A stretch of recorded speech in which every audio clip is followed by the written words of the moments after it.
Chapter 1538. The nurse hesitated for a long time before nodding her head. Before she left, she did not forget to remind her, don't get too close to her. Be careful that she doesn't hurt you. With that, she left. Song Enya stood at the door and watched for a while before carefully probing, Sis Wanru? The back of the person on the bed stiffened as if she had heard her voice. She then turned to stone and did not respond. Song Enya furrowed her brows and was about to speak when the person on the bed suddenly turned her head around. A face as pale as a ghost's came into view, giving her a fright. She could not help taking a step back and patting her chest, still feeling a little scared. Mu Wanru suddenly got off the bed. Her pair of empty eyes stared at her blankly, lifeless and numb. Who are you? Sis Wanru, don't you recognize me? Song Enya tilted her head, clearly puzzled. Mu Wanru looked a little timid, as if the woman standing at the door was a terrifying scourge. She leaned against the wall and trembled in fear. Don't come over. Don't hurt me. Go away, go away. Song Enya was taken aback.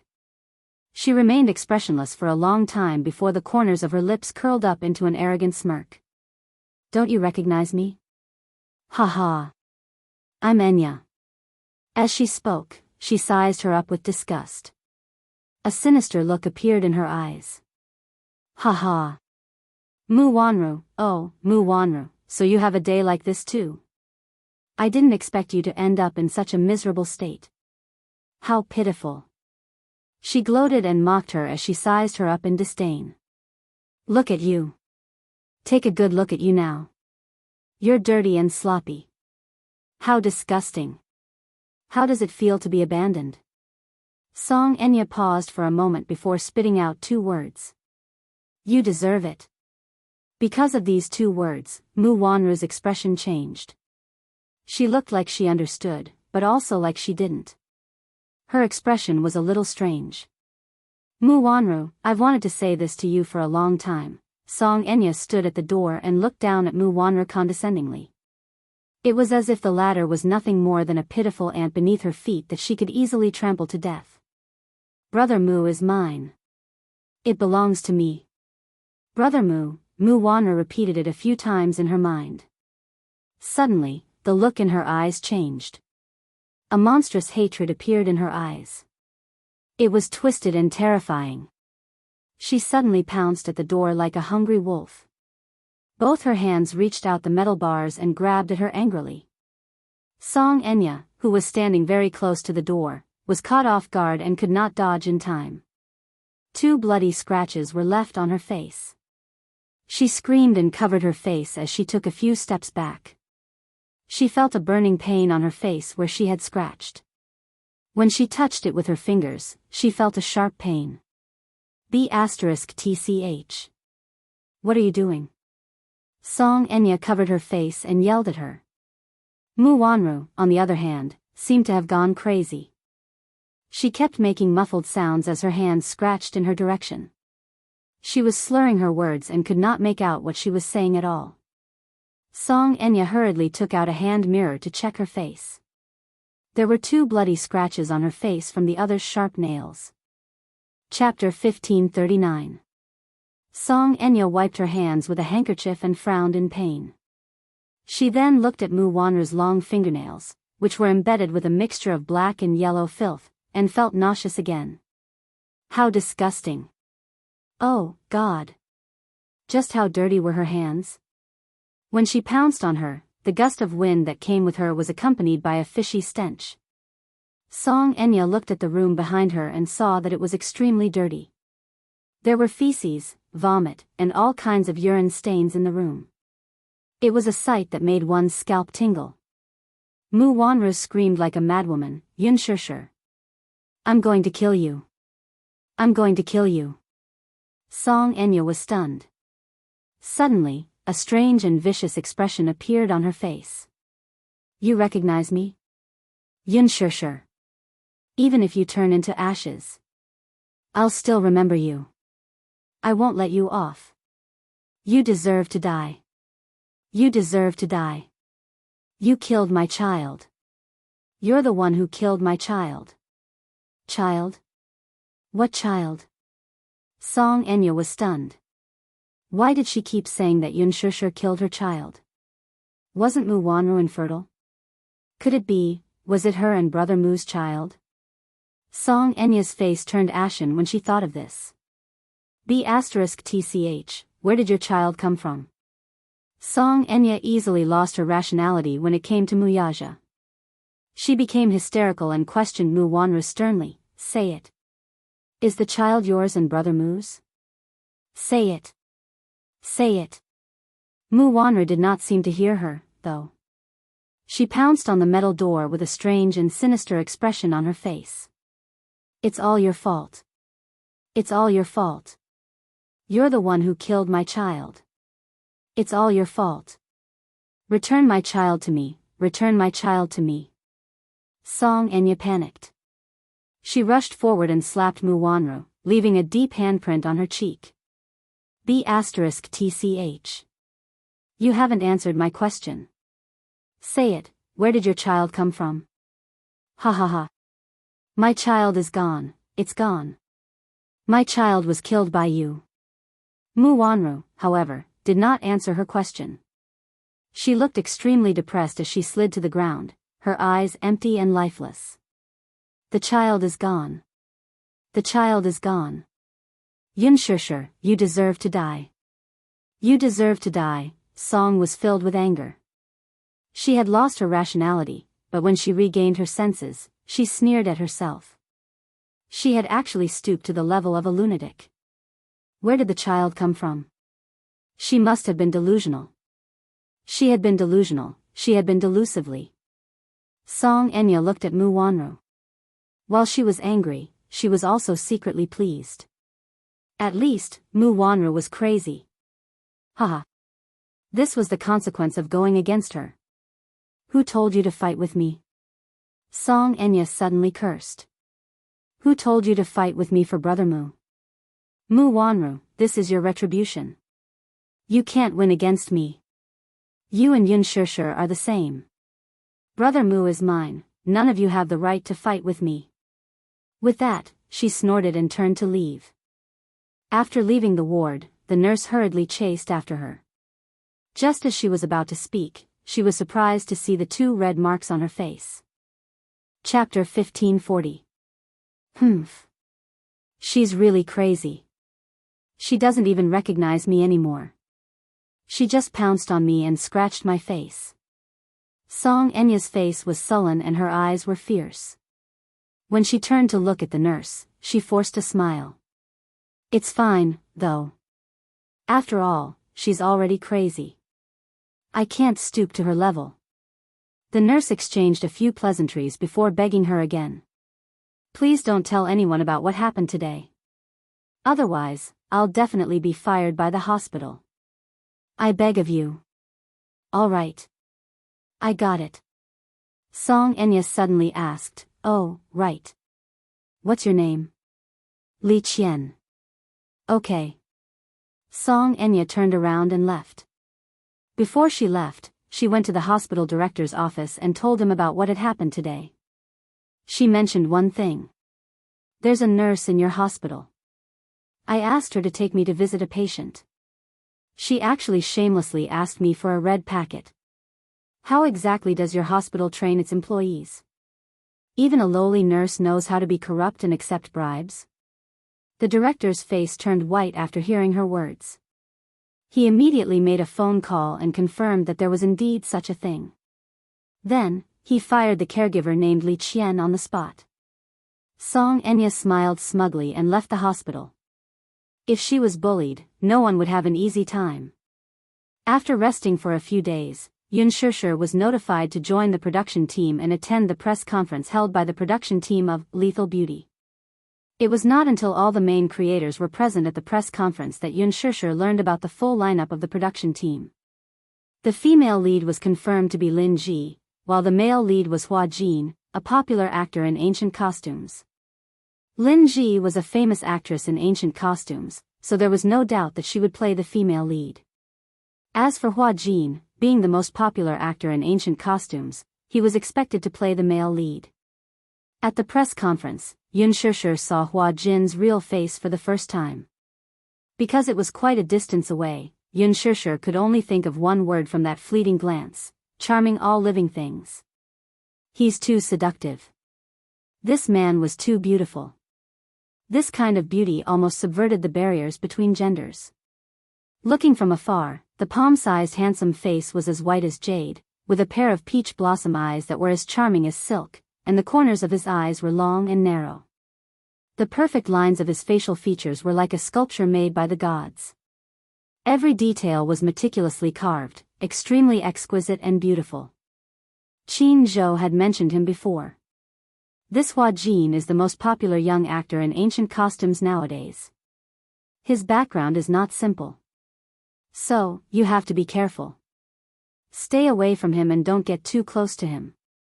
Being crowned as the #1 scholar in ancient costumes was definitely not an undeserved reputation.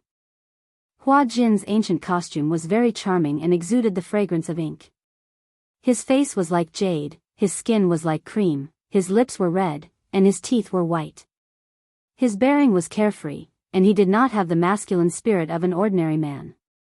His temperament was gentle and elegant, and he was delicate and pretty. The adjectives of the 4 most beautiful men in ancient times did not seem out of place when applied to him. His body had a classical charm that made people unable to help but fall for him. It was said that Hua Jin was his stage name. However, no one knew his real name. Yun Shishir had always remembered Qin Zhou's advice. He said that Hua Jin's background was not simple, and that she had to be careful when interacting with him. Chapter 1541. Hua Jin noticed this and couldn't help but glance at her thoughtfully. However, it was just a glance. Soon, he turned his gaze away and looked straight ahead. He didn't look at Yun Shishir again. However, there was a hint of playfulness in his eyes. The first segment of the press conference was an interview with the main cast. Originally, such interviews were mainly for the male and female leads. However, during this period, due to Yun Shishir's popularity, Yun Shishir's limelight had once overshadowed Lin Ji and became the focus of attention. Some time ago, I heard that you negotiated an endorsement contract with the CEO of Louis Vuitton in China. Is this true? What do you think about acting in this gold-plated blockbuster? All the questions revolved around Yun Shishir. Lin Ji sat in her seat. As the female lead of this drama, she was unexpectedly neglected. She looked around the room and found that most of the cameras were focused on Yun Shishir. She felt even more annoyed. Yun Shishir's seat was lit by the flashing lights. She had a smile on her face and answered orderly.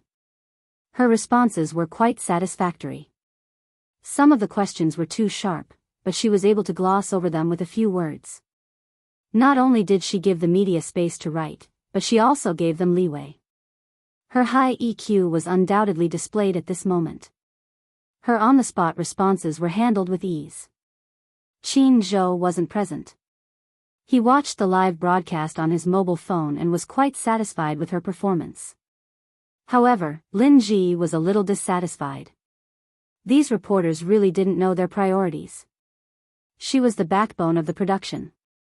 Yun Shishir was just a supporting actress. Why was she being paid so much attention?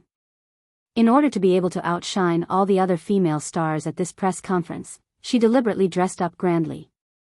She was gorgeously dressed and had exquisite makeup. She wanted to win the attention of the audience at this interview. In the end, she was dressed so grandly, but the cameras were not focused on her. Wasn't this a little too much? What was wrong with the production team? Didn't they inform the media in advance? She was the female lead. The only female lead in this drama. Yun Shishir was just a supporting actress, a vicious supporting actress. Why was she receiving so much attention? The female lead was actually less popular than a supporting actress? This was too unreasonable. Lin Ji sat in her seat. Because of her anger, her whole body was stiff, as if she had been petrified. The lines on her shoulders were trembling faintly. Although she tried to force a smile on her face, the anger in her heart was surging more and more violently, and she was almost unable to suppress it. However, for the sake of the overall situation, she could only forcefully endure it. However, the displeasure in her eyes could not be concealed. As a result, when it was rare for the media to interview her, her attitude was quite unfriendly. Her tone was very harsh, and she even retorted with some sharp questions. As a result, the media was even more unwilling to interview her. On the other hand, Yun Shusher's ability to react quickly in the forest made the media more willing to interview her. Because of her interaction, the audience was laughing non-stop. Yun Shusher was someone who knew how to show off her burdens. Her answers were witty and humorous. She was not as coy and pretentious as other actresses. She was reserved and witty at the same time. The media was amazed. This Yun Shusher's EQ was too high. Chapter 1542. Halfway through the meeting, a media reporter suddenly raised his hand and asked a very difficult question. It said that director Gu originally wanted to cast you as the female lead, but you ended up playing the supporting role. How do you explain this rumor? Yun Shusher was stunned for a moment. Lin Ji and everyone else present were stunned. Except for Hua Jin. He looked at Yun Shusher, and a playful look appeared on his face, which was more exquisite and beautiful than a woman's. He rested his chin on his hand and looked at her meaningfully, secretly anticipating her response. Lin Ji also stared at Yun Shusher, wanting to see how she would answer this question. This question was very tricky. If she didn't answer well, both sides would offend each other. Yun Shusher pondered for a moment, then said with a smile, I discussed with director Gu and decided on this role. As an actress, I definitely want to play a challenging role. I really want to try this character. I feel that this character has a lot of tension, and I also hope to conquer her. So, those rumors can be said to be false. The matter of me being the female lead is false. It's probably made up by someone with ulterior motives. As soon as this answer came out, the director and producer sitting beside her smiled knowingly, but Lin Ji secretly snorted. Yun Shusher's answer didn't disappoint her. It seemed that she still had some sense of propriety. Hua Jin, on the other hand, lowered his eyelashes in disappointment. He pursed his lips, feeling bored. He originally thought that there would be a good show to watch. In the end, he didn't expect Yun Shusher to be so obedient. How boring. After the press conference ended, the crew opened a WeChat group and invited the main cast to join. As soon as they joined the group, Hua Jin sent 10 red packets. Good luck with the filming. There was a neat line below, thank you, Flower God. Thank you, boss. Flower God, this was Hua Jin's fan club's nickname for him. The first period drama he starred in was called Fu of the Flower God, and his stage name was Hua Jin. He was also a super popular period drama prince. Therefore, the fan group gave him the nickname Flower God. After leaving the venue, Yun Shusher went to the bathroom. When she came out, she bumped into Hua Jin, who was standing at the door. Hua Jin was 182 meters tall, but his figure was a little slender. He had the delicate beauty of a classical handsome man. Yun Shusher was 165 meters tall, and her height reached his neck. She didn't notice when she went out and bumped into his collarbone. Ugh, Yun Shusher was shocked and took a step back. When she looked up and saw that it was him, her expression froze. Hua Jin, on the other hand, smiled as he sized her up. His eyes were like water, especially deep. At the same time, it frightened people's minds, and at the same time, his smile was extremely charming, making people feel numb to the bone. Looking at him up close, even though she was prepared, she was still shocked by his beauty. He was too beautiful. The 4 great handsome men in ancient times were probably just like him. He did not have Mu Yaja's regal aura, nor did he have Gu Xing's aloof demeanor. Instead, he had the elegance and grace of a classic handsome man, as well as a jade-like beauty. On his body, there was a feminine temperament that didn't belong to his gender. His face was like the mid-autumn moon, his hair was like a knife, his eyebrows were like ink, his eyes were like autumn waves, and his thin lips were like cherry blossoms, soft and beautiful. Chapter 1543. He was wearing a white shirt today and looked like a flawless jade statue. Even if he was just standing there quietly, he still looked handsome and charming, giving people a sense of nobility. However, that pair of eyes gave people an inexplicably unfriendly feeling. He looked at her with a smile and didn't say a word. It was as if he was sizing her up. The atmosphere was a little strange. "Why are you here?" She smiled awkwardly and exchanged pleasantries. Hua Jin still didn't say a word. He just looked at her as if he could see through her skin and bones, looking into the depths of her soul. This person was so strange. He blocked the door for no reason and then stared straight at her. She didn't know what he was trying to do. It was really baffling. I'm in a hurry to leave. Is it convenient for you to let me through?" Yun Shishir said in a friendly manner. Her tone was very polite. Hua Jin, however, remained unmoved. This person was so rude. Qin Zhou said that Hua Jin was especially difficult to get along with. Moreover, his background was not simple and he had a strong backing. Although she didn't know this person well, Qin Zhou definitely had his reasons for asking her to keep a distance from Hua Jin. Hence, she didn't want to exchange pleasantries with him. "I'm sorry, I'll make a move first." After Yun Shishir said that, she wanted to leave. She had just taken a step when Hua Jin moved his body slightly and blocked her way. Yun Shishir frowned and changed her direction. Hua Jin pretended to be natural and leaned against the wall, blocking her way. She looked up in surprise but saw that he was still looking at her calmly with a smile. However, there was a playful look in his eyes, as if he was enjoying it. "Is there anything you want?" she asked. Hua Jin didn't respond and only shook his head slightly. Yun Shishir was in a deadlock with him for a few seconds. Catching him off guard, he rushed out like an arrow leaving the bowstring. This time, Hua Jin did not stop her. Yun Shishir looked back at him, only to see that he was still in the same position as before, not turning around. She inexplicably scolded him in her heart, then turned around and left. After she left, Hua Jin slowly turned around and looked in the direction she left. He raised his eyebrows and smiled enchantingly. "This is fun." Mu Shi's car was waiting for her at the entrance of the underground parking lot. Yun Shishir hurriedly got into the car. Mu Shi, however, sensed that something was amiss with her expression. Glancing at her, she saw that the latter looked displeased and angry. "What's wrong?"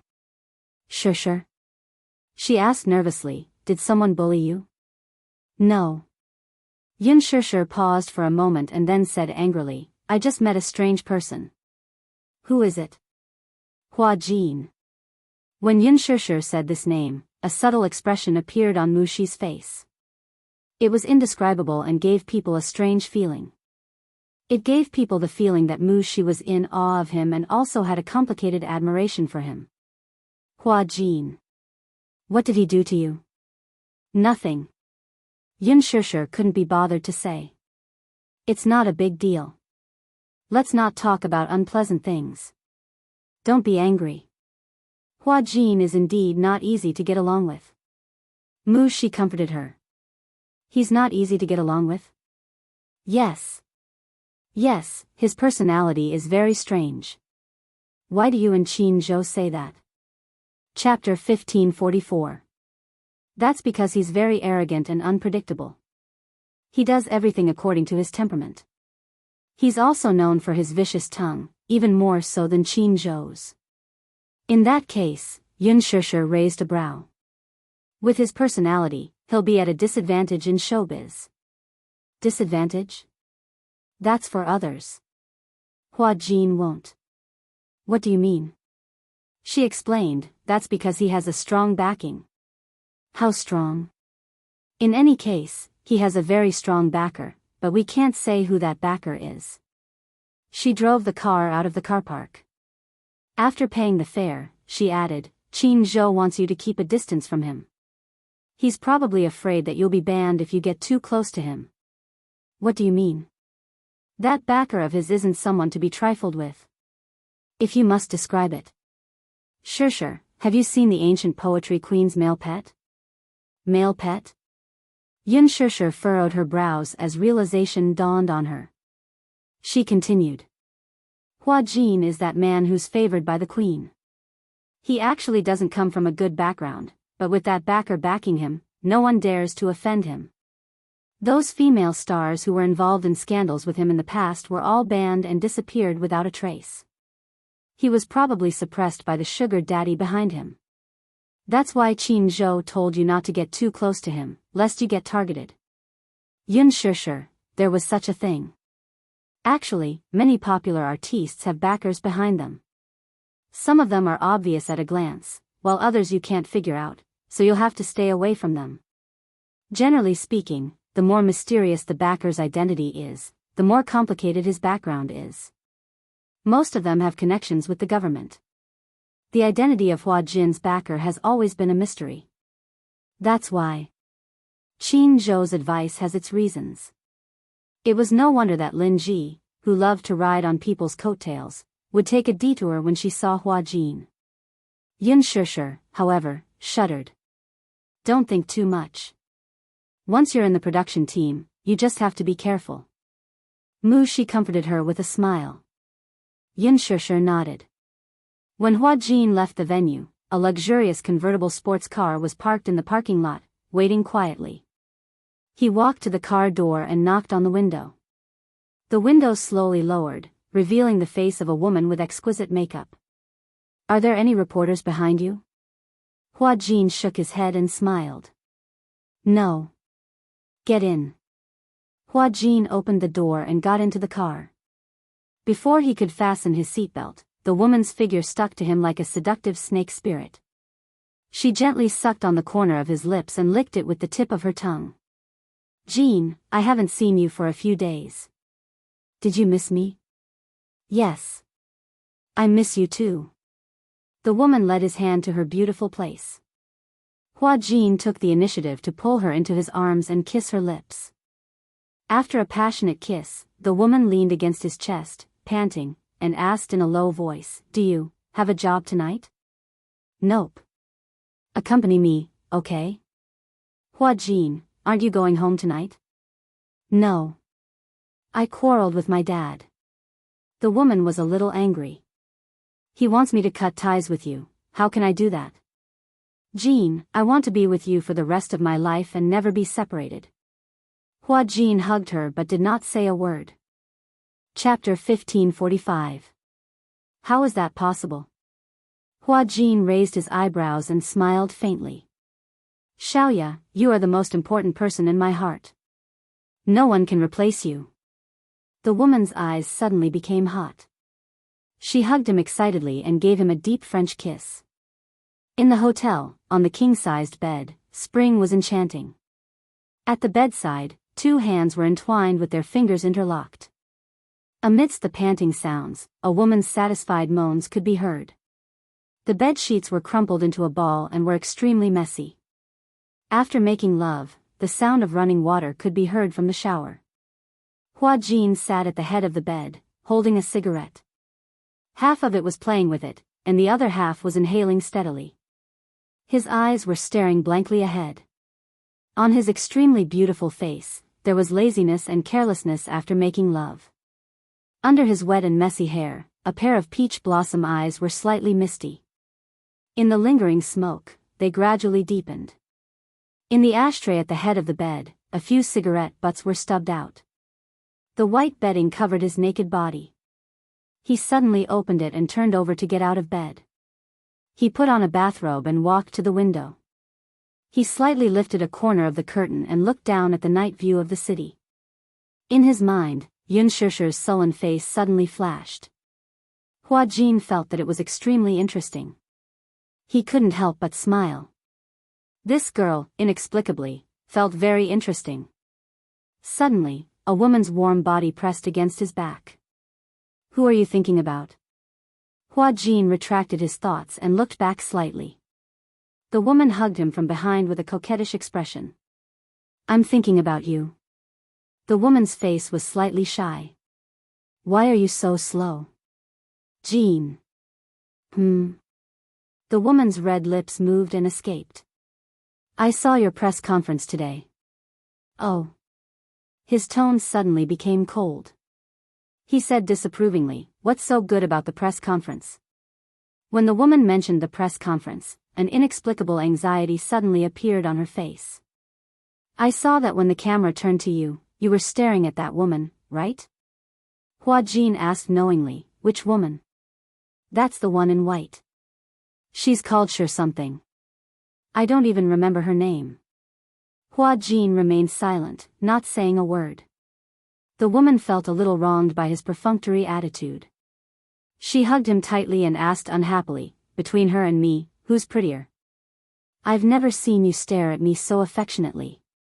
"Of course it's you." Hua Jin turned around, grabbed her chin and smiled wickedly. "No one can compare to you." The woman blushed and couldn't help but pout. "Jean, do you know? I love that mouth of yours. It's so sweet." When Hua Jin heard this, his smile deepened. "Do you know? I like your mouth too." Hua Jin bit her earlobe and said in an ambiguous voice, "Sometimes, you bite really hard." The woman wanted to say something but stopped herself. She was shy and coquettish. She pushed him, but there was a sweet smile on her face. Hua Jin held her in his arms. However, from an angle that she couldn't see, his enchanting eyes were slightly cold and indifferent. His face was no longer as passionate as before, but a little cold. There was a hint of weariness between his eyebrows. When Yun Shishir returned home, she saw Yu Yu and Xiao Yichen in the living room, tearing apart the package in full swing. She entered the house quietly, so the two little guys who were getting excited did not notice her. Chapter 1546. Yun Shishir purposely kept quiet. She walked behind them and watched their every move quietly. Yu Yu and Xiao Yichen did not notice the person behind them. They were still unpacking their packages. Some time ago, there was a shopping carnival on the online shopping website. Many items were greatly discounted and the prices dropped to freezing point. In a moment of carelessness, Yu Yu ended up spending tens of thousands of yuan in his shopping cart. Yun Shishir was now a popular public figure. Because of this, she rarely had the chance to take them out on the streets. Therefore, the two little guys took advantage of the shopping carnival and spent tens of thousands of yuan in front of the computer for the whole afternoon. Of course, they used Mu Yaja's credit card. Mu Yaja did not know about this. However, tens of thousands of yuan was just a small amount to him. Yu Yu bought a lot of things. However, because of the carnival, many express delivery companies were out of stock. Therefore, the packages were delivered a week later than usual. Yu Yu and Xiao Yichen had signed more than 80 packages from morning till night. More than 80 packages. Yu Yu did not expect him to buy so many. He had suffered too much in the past. Therefore, even though he was young, he knew how to calculate carefully. When he saw that the price was right, he would place an order. When he signed for the packages, he was so tired that he almost vomited blood. At night, the two little guys sat in the living room and started to unpack the packages one by one. Yu Yu had already unpacked a few packages. They were all clothes that he bought for himself and Xiao Yichen. The designs were exactly the same, but the sizes were different. Xiao Yichen tried them on and found that they fit perfectly. It was Xiao Yichen's first time shopping on the internet. He was as excited as a little bird. In his mind, if he wanted to buy something, he could just go to the Mu Group's shopping mall. If he wanted something, he could just take it and put it on the company's account. However, Yu Yu's shopping experience was an eye-opener for him. How interesting. As he watched Yu Yu haggle with the shop owner, Xiao Yichen felt as if he had opened the door to a whole new world. He felt that it was extremely novel. Especially when Yu Yu talked about something that made him feel inconceivable. He even started to feel sorry for the shop owner, but he still asked for a few gifts from the shop owner. He said sympathetically, "Yu Yu, you bargained too much. It's not easy for them to do business." Yu Yu was dumbfounded. Yun Shishir watched quietly, feeling that the two little guys were really interesting. However, in the next second, her face stiffened, and her expression twitched. Yu virtuously picked up a bra and held it up high. Xiao Yichen, does this look good? Yun Shishir, Xiao Yichen was stunned. Bra? Yu raised her eyebrows and said, yes. I picked it for mommy. What do you think of the design? It looks pretty good. Mommy hasn't shopped in a long time. She needs new underwear. That's why I picked a few for her. As Yu spoke, he picked up another bra while Yun Shishir was dumbfounded. This one looks good too. The design is very reasonable. Mommy will definitely feel comfortable wearing it. Xiao Yichen pursed his lips and said honestly, I don't know much about this. Humph. What do you know? Chapter 1547. Humph. Idiot, piggy. What else do you know other than eating, drinking, and sleeping? Yu picked up another lacy underwear. I bought a lot of underwear for mommy. I was afraid that she wouldn't like it, so I bought one of each design and let her take turns to change. Xiao Yichen suddenly scratched his head and whispered, still, I feel that mommy will feel embarrassed if you buy so many underwear for her. Yun Shishir, who was behind him, was petrified. It was more than just embarrassment. It was simply too shameful, shoo. If you don't say it, who will know? Yu looked at him in disdain. He paused for a moment and then tidied up the stack of bras. When the time comes, I'll secretly stuff these into the wardrobe. She'll definitely think that her assistant bought them for her. This way, she won't suspect me. She would follow Qin Zhou's orders every week to buy clothes for Yun Shishir. From underwear to gowns, she would buy everything from the inside to the outside. Xiao Yichen picked up another bra, looked at it, and touched the material. The texture was soft. Is there anything particular about the design you mentioned? Yu frowned and said disdainfully, of course, there's something particular about it. Oh. Tell me about it. Xiao Yichen propped his chin on his hand and looked at her, expressing his eagerness for knowledge. The bras mommy is wearing now have steel rims. I've done some research. For mommy, it's best not to wear steel rims when wearing bras. It's uncomfortable and not good for your health. That's why I secretly threw away those bras with steel rims. Yun Shishir's eyes twitched hard the moment Yu finished speaking. How is this little guy so smart? He even knows about this. Indeed, the bras she was wearing recently had steel rims. Steel rims had the effect of gathering, so she had been buying them in bulk for her. However, the ones that were truly beneficial to her health were those that did not have steel rims and did not have a sense of pressure on her breasts. Indeed, the steel ring bra was very uncomfortable, and sometimes, when the steel ring was deformed, it would cause pressure on the outline of the asterisk. The little guy was so attentive. How did he even think of this point? Who could tell her how to accept this reality? Her son actually bought a bra for her. What was going on? While she was lost in the wind, Xiao Yichen grabbed another well-packaged item. She weighed it in her hands and realized that it was quite heavy. What is this? Xiao Yichen curiously looked at Yu with a heavy package in his hands. Yu looked up and glanced at the label. Suddenly, she smiled slyly. Dear brother, this is a present for you. As soon as he finished speaking, little Yichen's eyes lit up with a ba sound. After waiting for so long, Yu's gift was finally here. Oh my god. His younger brother had secretly bought him a present. What could it be? Xiao Yichen curiously held the package in his hands. His face was full of excitement, and he could not bear to open it to take a look. Seeing how treasured he was, a deep smile appeared on Yu's face as he stroked his head lovingly. Do you like it? As long as it's from Yu, I'll like it. That's good, then. Yu was satisfied with his answer and then said, open it and take a look. Okay. Chapter 1548. Duong. Under Xiao Yichen's excited gaze, 10 extracurricular exercise books came into view. Wow, all of a sudden, it was as if ice water had poured over his head. All of his anticipation and enthusiasm were extinguished. The excitement in his eyes turned into ashes, as if 10,000 plants had withered. Yun Shishir wanted to laugh when she saw this scene, but she tried her best to hold it in. The conversation between the two little guys was too funny. She did not expect that Yu would buy a stack of exercise books for Xiao Yichen.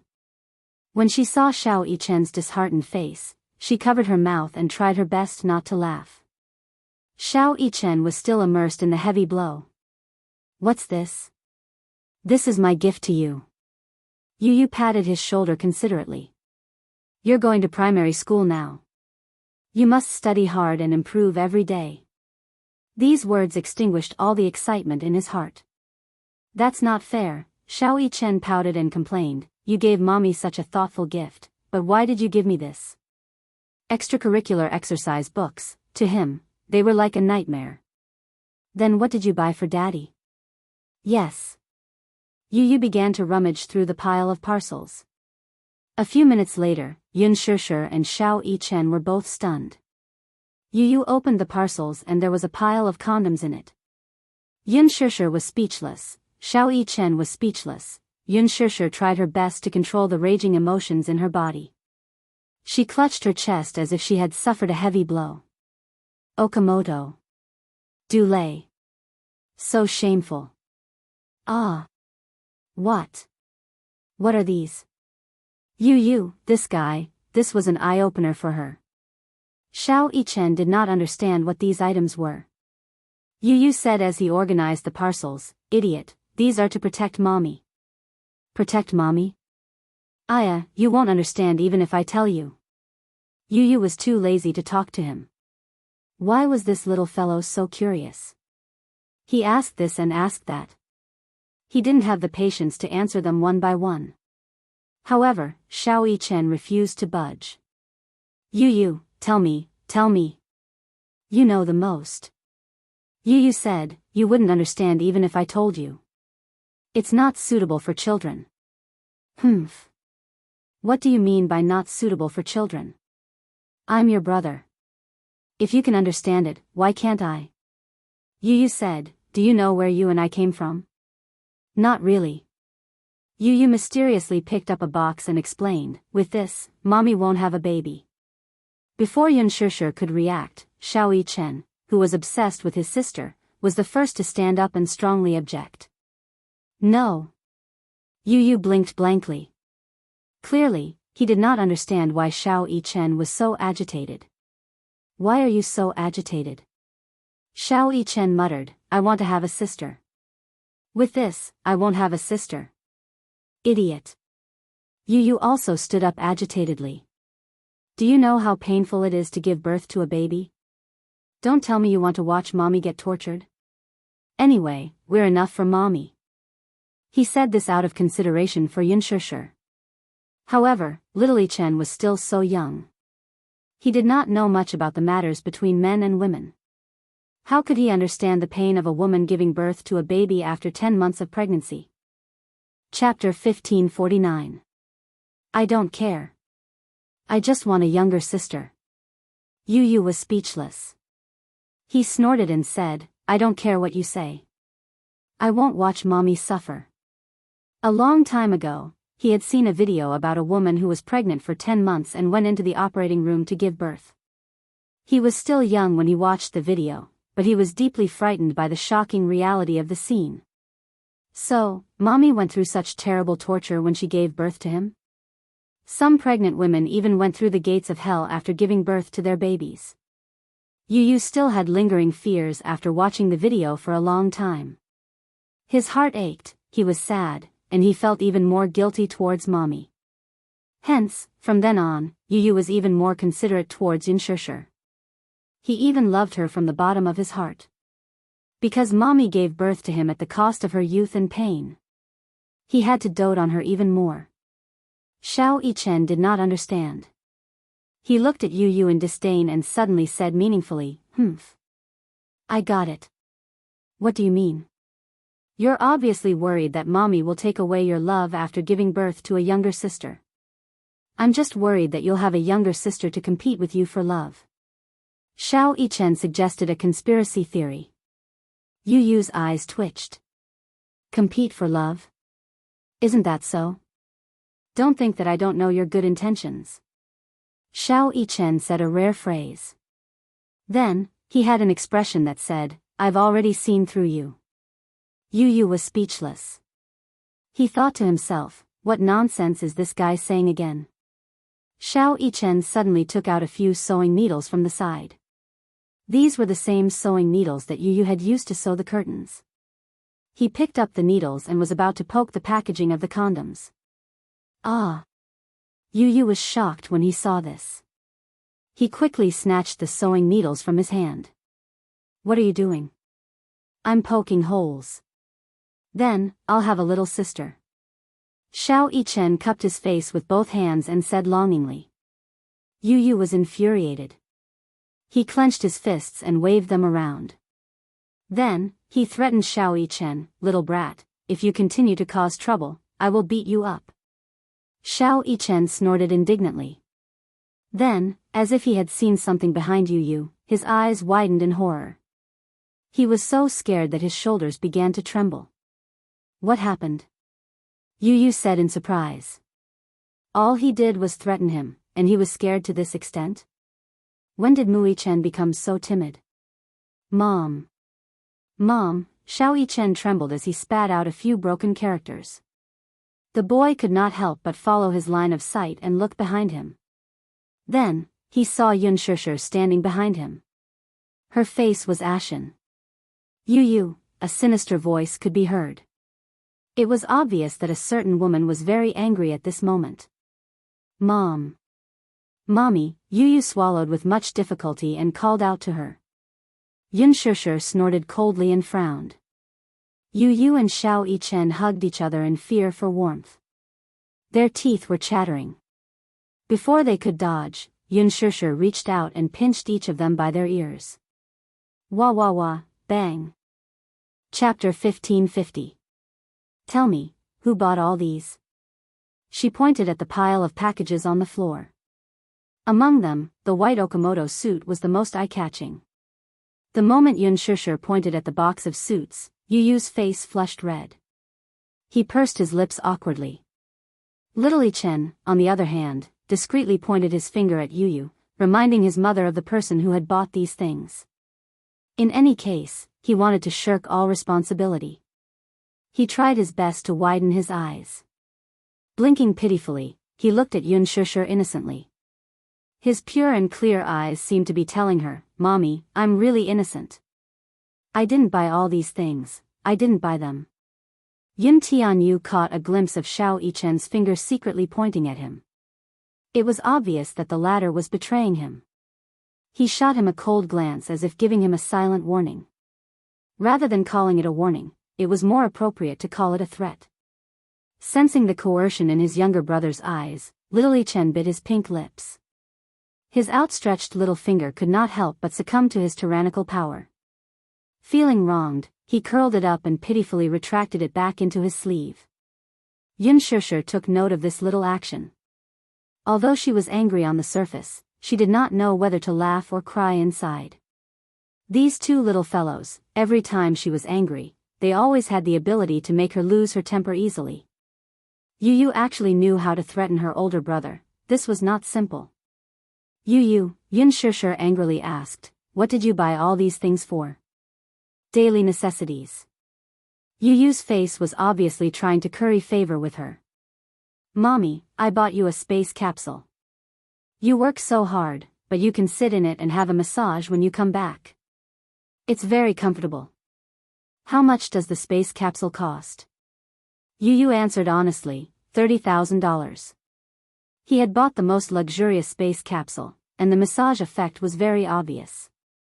When he saw Yun Shishir coming back from Milan the last time, she was so tired that her waist and legs were sore. Especially when she was wearing high heels, her feet were about to cramp. His heart ached. Yun Shishir's eyes widened when she heard that a space capsule cost 30,000 yuan, 30,000 yuan? So expensive. Yu Yu, you're such a prodigal. Yun Shishir complained with heartache. Even if she were to rush for a job, it would still cost her 30,000 yuan. Upon hearing this, Yu Yu felt hurt. She clutched her chest sadly as if she had been hurt by Yun Shishir's words.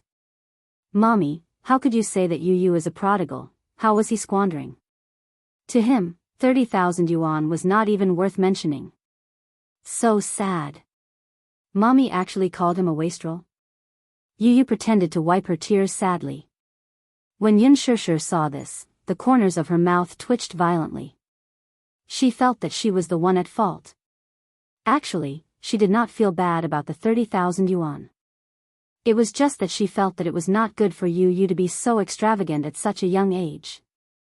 At such a young age, the child should be taught the correct concept of spending and not be so extravagant. She had to let the child understand that earning money was a very difficult thing, so that he would cherish the fruits of his labor. Hence, Yun Shishir calmly and patiently guided her child. Yu, do you know? It's very hard to earn money. Was it very hard to earn money? Yu tilted her head in confusion. Clearly, she could not empathize with Yun Shishir's words. Chapter 1551. Yu explained, Yu didn't buy random things. Yun Shishir was speechless. Everything Yu buys is useful. Yun Shishir thought of the bras and underwear, as well as the condoms he bought, and the corners of her mouth twitched. However, Yu's words suddenly rang in her ears. Do you know how painful it is to give birth to a baby? Don't tell me you want to watch mommy get tortured. Anyway, we're enough for mommy. If you're like mommy, it's best not to wear underwear. It's uncomfortable and not good for your health. She couldn't get angry anymore. No matter what, this little guy was still thinking about her. Although her son had secretly bought her underwear and condoms, which was indeed shameful, but the child's intention was for her sake. Yun Shishir sighed and frowned slightly. This time, mommy forgives you. Next time. Yun Shishir bit her red lips and said shyly with difficulty, mommy can buy these things. Yu smiled and opened his arms to pounce on Yun Shishir. He rubbed against her arms and said intimately, Yu knows that mommy won't be angry. Don't do it again. Yun Shishir couldn't help but remind him. Yu nodded and said softly, okay. He would do whatever mommy said. But mommy works so hard, you have to be more considerate of yourself. Yu is so worried because mommy doesn't know how to take care of herself. Yun Shishir patted his head and kissed his forehead. Okay, mommy knows. Yu, you're only 7 years old. Why do you like to nag like an old man? Yu's face immediately turned red. Feeling wronged, she mumbled, mommy actually said that Yu looks like a little old man. Behind him, Xiao Yichen covered his mouth and burst out laughing. When Yu heard Xiao Yichen's mocking laughter, she turned around and glanced at him coldly. Xiao Yichen could no longer laugh. Yun Shishir flicked Yu's forehead. Don't bully your brother. Woo. All right. Yu knows. Evening. When Mu Yaja returned, dinner was already prepared. Tonight, Yun Shishir and Yu prepared dinner together. Yu had bought an oven, so he specially baked a cheesecake tonight. When the cake was served, little Yichen, who was sprawled on the dining table, was almost drooling from the craving. After dinner, the family went out for a walk. After returning from the walk, Yun Shishir accompanied the two little guys to watch TV for a while. Then, she coaxed them to sleep. When she returned to the bedroom, she saw Mu Yaja holding a Okamoto set in a daze. When Yun Shishir saw this, her face immediately turned red. In addition to the condoms, there were sex toys included in the Okamoto set as well. Yu had previously asked the store to give more gifts. The store was kind enough to give these to him. Yun Shishir didn't open it to take a look. When Mu Yaja returned to the bedroom, he saw that there was such a thing in the drawer that wasn't closed. He took it out and opened it. To his surprise, he saw that it was a sex toy. When he saw her, Mu Yaja raised his head. There was a mischievous and playful look in his eyes. It was obvious that he had an unfathomable look. You bought this? Chapter 1552. Yun Shishir was so embarrassed that she immediately rushed forward, wanting to snatch this embarrassing thing away. However, Muyaja avoided her with a backhand. Caught off guard, she bumped into his arms. "Hey!" She looked up and glared at him a little angrily. However, she saw Muyaja looking down at her with a hint of speculation in his eyes. "You've already bought it. Why are you still hiding it?" Yun Shishir felt extremely wronged. It looked like she was going to be accused of this crime. She didn't want to be the scapegoat. Yun Shishir said aggrievedly, "I really didn't buy it." "If you didn't buy it, who else could it be?" I bought the wrong one. Can't I?" As Yun Shishir explained, she glared at him. "I clearly put it in the drawer." "Did you go through my drawer?" Muyaja corrected her sternly. "Miss Yun, pay attention to your words. This bedside table is mine. Are you hinting at me by putting this thing here?" It was a 2-meter-long bed. On the left side was Muyaja's bedside table. Usually, he would put his watch and phone on it. Today, Yun Shishir had been in a hurry, so she stuffed the box directly into the cabinet. When Muyaja came back, he saw it when he opened the cabinet to take out the charger. When he first saw it, he was shocked. Why would this stupid woman buy a condom set?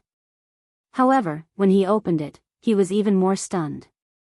There were actually sex toys inside, and they were especially realistic. A certain man's thoughts went astray.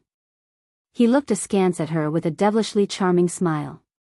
The teasing look in his eyes made her want to dig a hole in the ground and bury her burning face deep in it. "Stupid woman, are you hinting at me?" Yun Shishir lowered her head, not daring to look at his teasing gaze. However, she heard him say something indecent in a very serious tone. "Could it be that I'm not enough for you, so you want to borrow?" His thin lips were right next to her ear. His breath smelled like orchids, and his warm breath blew into her ear, causing her face to turn red and her heart to beat faster. "Shut up."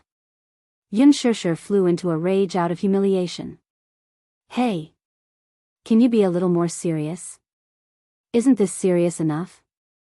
Muyaja, however, did not agree. He hugged her and began to bully her even more ambiguously. "You haven't seen my indecent side yet. Do you want to see it?" "No, I don't want to," she answered without thinking. Muyaja's lips curled into a mischievous smile. "So cold. I thought you would be looking forward to it." "Hey!" He actually dared to tease her. This man was getting worse and worse. Yun Shishir was angry and embarrassed, but she saw Muyaja looking at her expectantly. "Since you've already bought the product, why don't you try it and see what effect it has?" "No need." "Are you being shy?" Muyaja raised his eyebrows. He liked the shy expression on her face when he teased her. The more he looked at it, the more he found it interesting. "You, stop fooling around." Yun Shishir frowned, but Muyaja could not help but hug her and sit her on his body, coaxing her. "Okay. I won't tease you anymore." He would not tease her anymore. Chapter 1553. Once he kissed her, he couldn't bear to leave. She was so beautiful that he didn't know what was going on. The room was filled with tenderness and love. For the next few days, Yun Shishir's schedule was packed to the brim. First, there was the grand opening ceremony of Lethal Beauty. Yun Shishir and the main cast and crew attended the ceremony. Before the ceremony ended, they left the venue in a hurry and boarded a plane to Paris. After the first episode of The Love Diary was aired, the response was very strong. Without a doubt, it became the #1 show in the Golden Entertainment ratings. The production team promoted the Lucky Couple brand. On Tiba and forums, the number of discussions about the Lucky Couple increased rapidly. Yun Shishir became popular. Although she had been popular for a while due to the promotion of The Green Apple, after the broadcast of The Love Diary, her popularity rose to a considerable level and attracted the attention of everyone. Yun Shishir's team, on the other hand, was even more relentless in their promotion efforts. Hence, the script for the second episode was changed at the last minute. The production team spent a huge amount of money to draft a new script and the entire team flew to Paris for the recording. Before the recording, they released a notice on Weibo that the lucky couple would be having a sweet time in Paris. The fans of the lucky couple were looking forward to it. Actually, after the first episode was aired, many die-hard fans of Gu Xingze went to Yun Shishir's Weibo to shout insults. However, most of the fans maintained a rational attitude and were more upright. They knew that this was just a reality show and they were just there to watch it. They didn't take it too seriously. Even the younger fans were turned into fans by Yun Shishir's good looks. She was too beautiful. In the first episode, Yun Shishir won a lot of praise with her clear and fashionable makeup and flawless outfit. Moreover, she was a newcomer and didn't have any dark history. Hence, even if someone wanted to defame her, they couldn't do it. Even the production team did not expect that the first episode of the show would achieve such unprecedented viewership ratings. After this episode, more producers took notice of Yun Shishir, a newcomer with a strong momentum. She had just debuted and she was already so popular. Therefore, many film crews and advertisers approached Qin Zhou and began to discuss cooperation. Qin Zhou had received a lot of endorsements for Yun Shishir, and his hands were about to go limp. However, there weren't many offers. Most of them were cameos or supporting roles. The main reason was that there weren't any good scripts. What time was it now? It was the off-season in the entertainment industry. There were no good scripts. Qin Zhou restrained himself. If there were no good scripts, he would not accept them. After all, there were very few good scripts like The Green Apple and Lethal Beauty. Only a few books were published in a year. As soon as the plane landed, Yun Shishir ran to the airport and threw up all over the place. There was no other reason. She had boarded the plane on an empty stomach. Then, she ate some bread on the plane and felt very uncomfortable in her stomach. When the plane landed, it was extremely unstable and she was dizzy. She endured it until she reached the ground. When she reached the washroom, she could no longer hold it in and vomited until tears flowed out. He was too tired. Shi hurriedly followed her in and gave her wet wipes. When she came out after cleaning herself up, Qin Zhou got a fright. Shishir, what's wrong? It's nothing. Yun Shishir coughed dryly and explained, maybe I ate bread on the plane and then my stomach felt uncomfortable. Chapter 1554. Are you all right? Qin Zhou was a little worried when he saw how pale and weak Yun Shishir looked. Yun Shishir shook her head. I'm fine. I'll be fine after resting for a while at the hotel. Gu Xingze did not arrange for today's filming schedule. Hence, according to the script, once the filming started, Yun Shishir had to pick him up at the airport as his girlfriend. Hence, there was a crew that followed Gu Xingze's flight and started filming the moment he boarded the plane. Qin Zhou furrowed his brows and did not think much of it. However, just as the crew's car arrived at the airport, before Yun Shishir could even get into the car, she felt the world spinning before her eyes. Then, the world turned dark and she fainted. Ah, Shishir. Shi's surprised cry for help was heard. At the end of her line of sight, she saw Qin Zhou rushing toward her in a panic. After that, she did not know anything. When she woke up, she was in the hospital.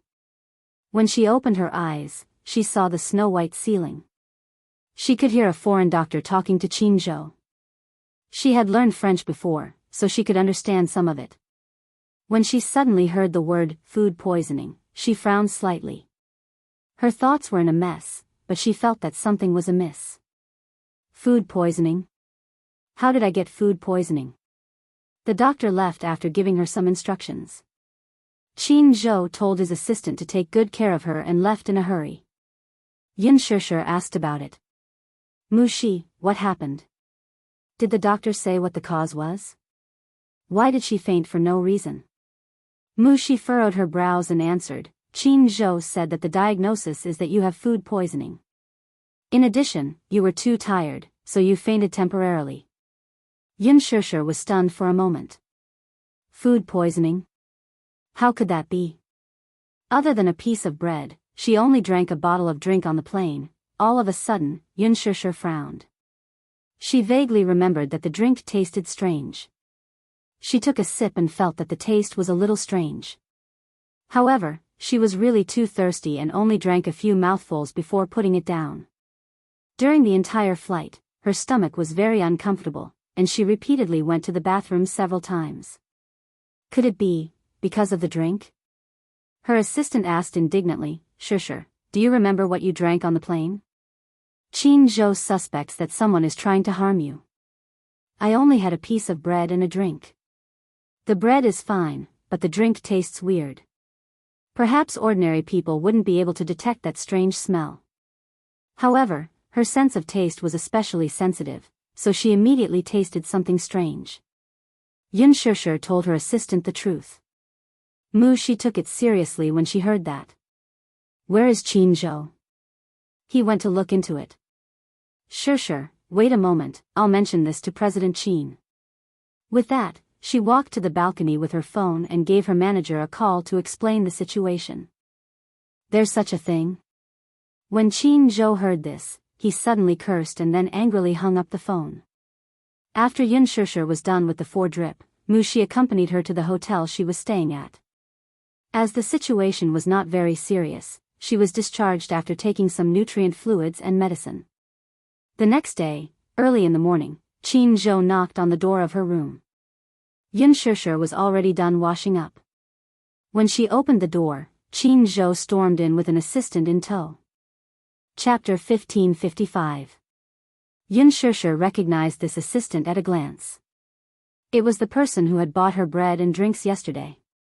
It was her who had passed the bread and drinks to her.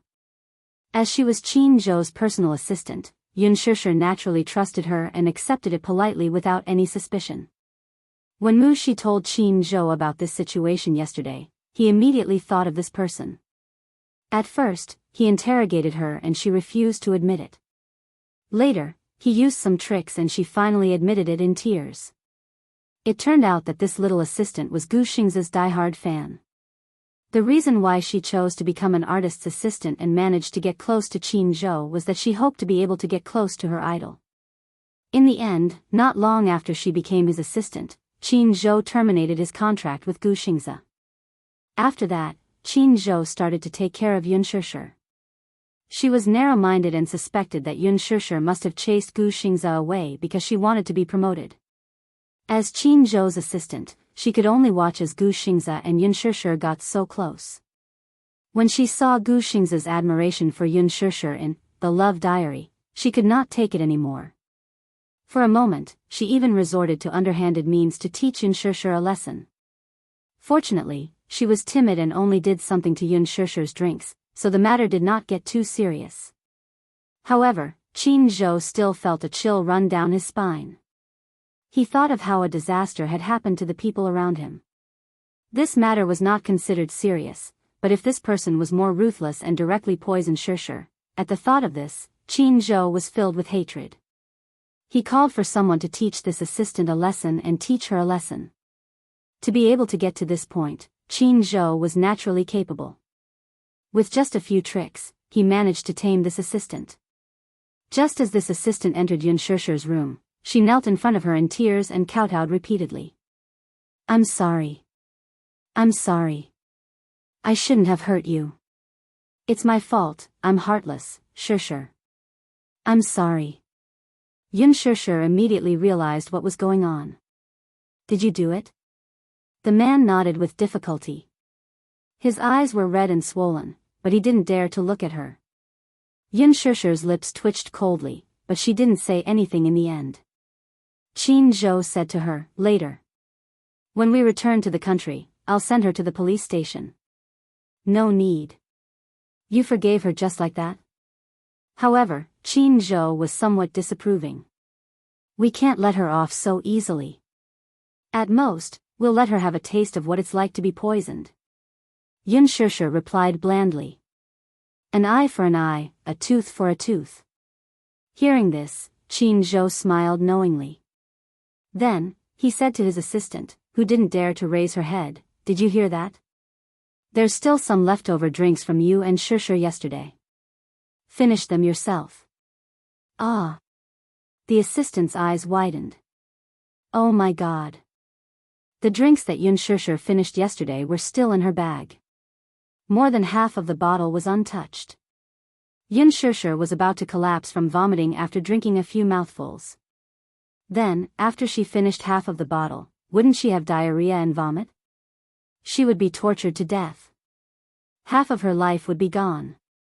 She would rather be sent to the police station. Qin Zhou stared angrily and said, "Why? You're not willing?" "I'm willing." Chapter 1556. The moment she finished the drink, her expression changed. She clutched her stomach in pain. She reacted quickly and violently. "Get out of here." Qin Zhou was still angry and kicked her. The assistant rolled on the ground and ran away. Yun Shishir gave her manager a teasing look and could not help teasing him. "Mr. Qin, I didn't expect that there would be a day when you make a mistake." Qin Zhou had a good eye for people.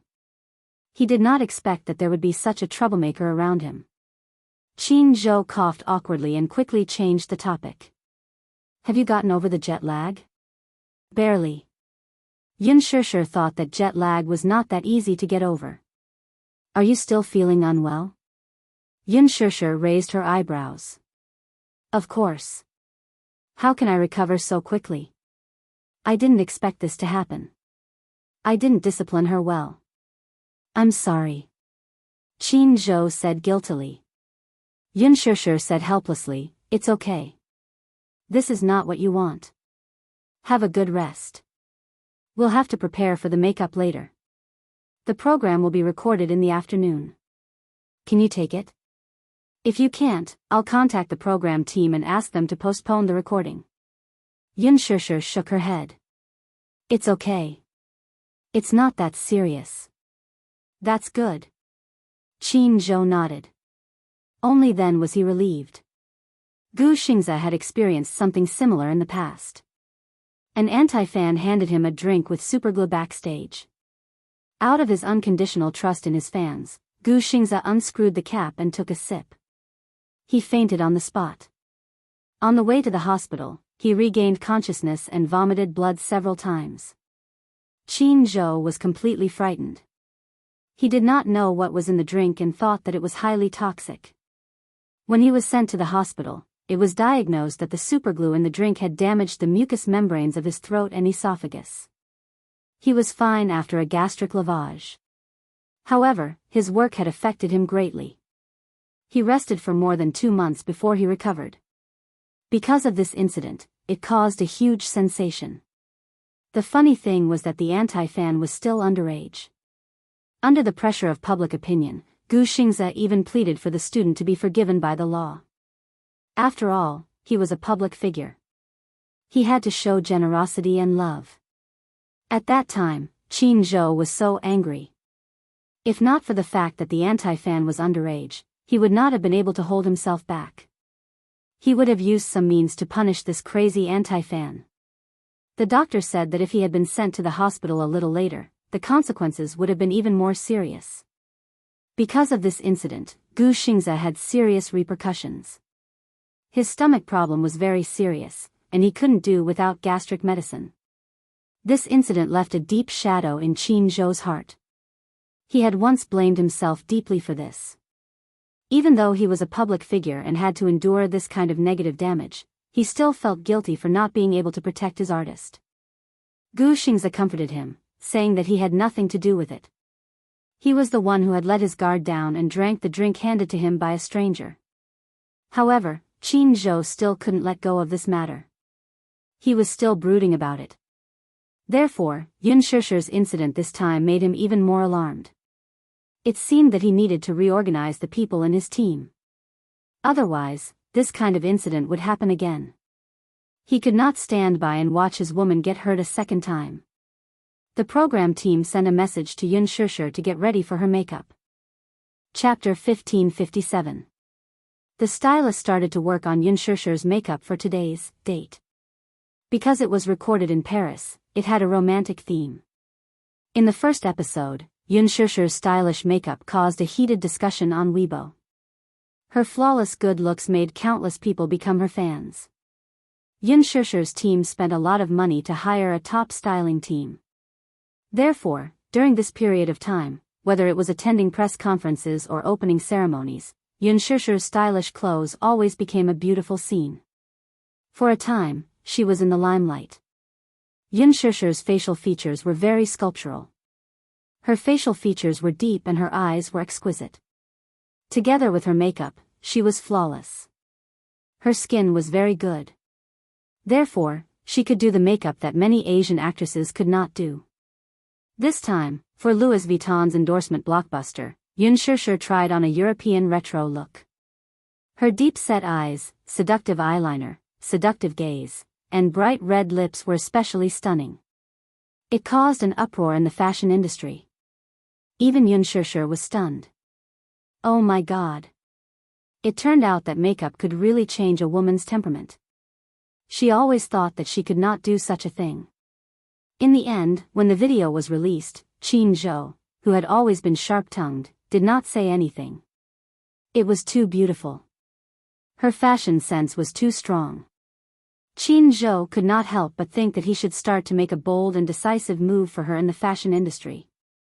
After the makeup was done, Yun Shishir edited the script and officially started to prepare for the filming. The film crew arrived and started to film. The script was designed for Yun Shishir to go on a second date with Gu Xingze in Paris. They went to the Eiffel Tower and the Louvre. Then, they had a passionate conversation in the most romantic restaurant. As the world's most famous romantic city, it was also one of the world's sexiest cities. Ernest Hemingway once said, "If you were lucky enough to live in Paris when you were young, then no matter where you go in the future, this memory will follow you for the rest of your life." The recording of the second episode of The Love Diary took a long time. Some scenes might only take a few minutes, but it took a lot of time to record. Even though it was a live recording, everything had to be done according to the script. If the director team was not satisfied, they would have to redo it. Because the hug between Gu Xingze and Yun Shishir when they met at the airport did not create a moving scene, the director directly cut it off and redid it. However, this was not the most tiring part of reality shows. Live recording, from the moment you open your eyes, there are cameras all around you. On the way to the rendezvous, cameras were installed at all four corners of the car. Yun Shishir felt a little uncomfortable. However, because they were in the middle of a recording, no matter how uncomfortable she felt, she could not show it. She could only endure the discomfort and force a smile. Gu Xingze, on the other hand, was keenly aware that she was not feeling well. What happened? He bowed his head and asked with concern, "You don't look good." As he spoke, he reached out and gently touched her face. His fingertips brushed against a layer of cold sweat. He could not help but frown. She was sweating, of course, it was not because of the hot weather.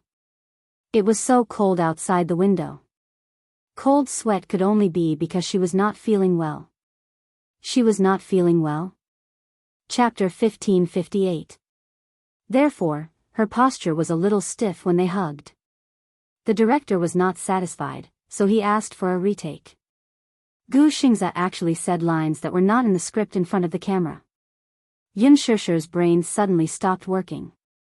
She did not know how to answer. "You're sweating," Gu Xingze reminded her. He took out his handkerchief and carefully wiped the cold sweat on her forehead. His eyes could not hide his love for her.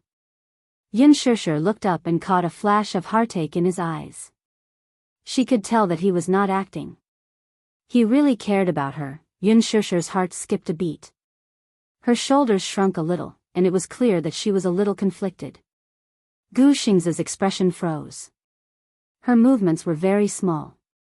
At an angle that was not easily seen by the camera, she said, "No," to his intimacy and concern. Her body language told him that this was just a reality show.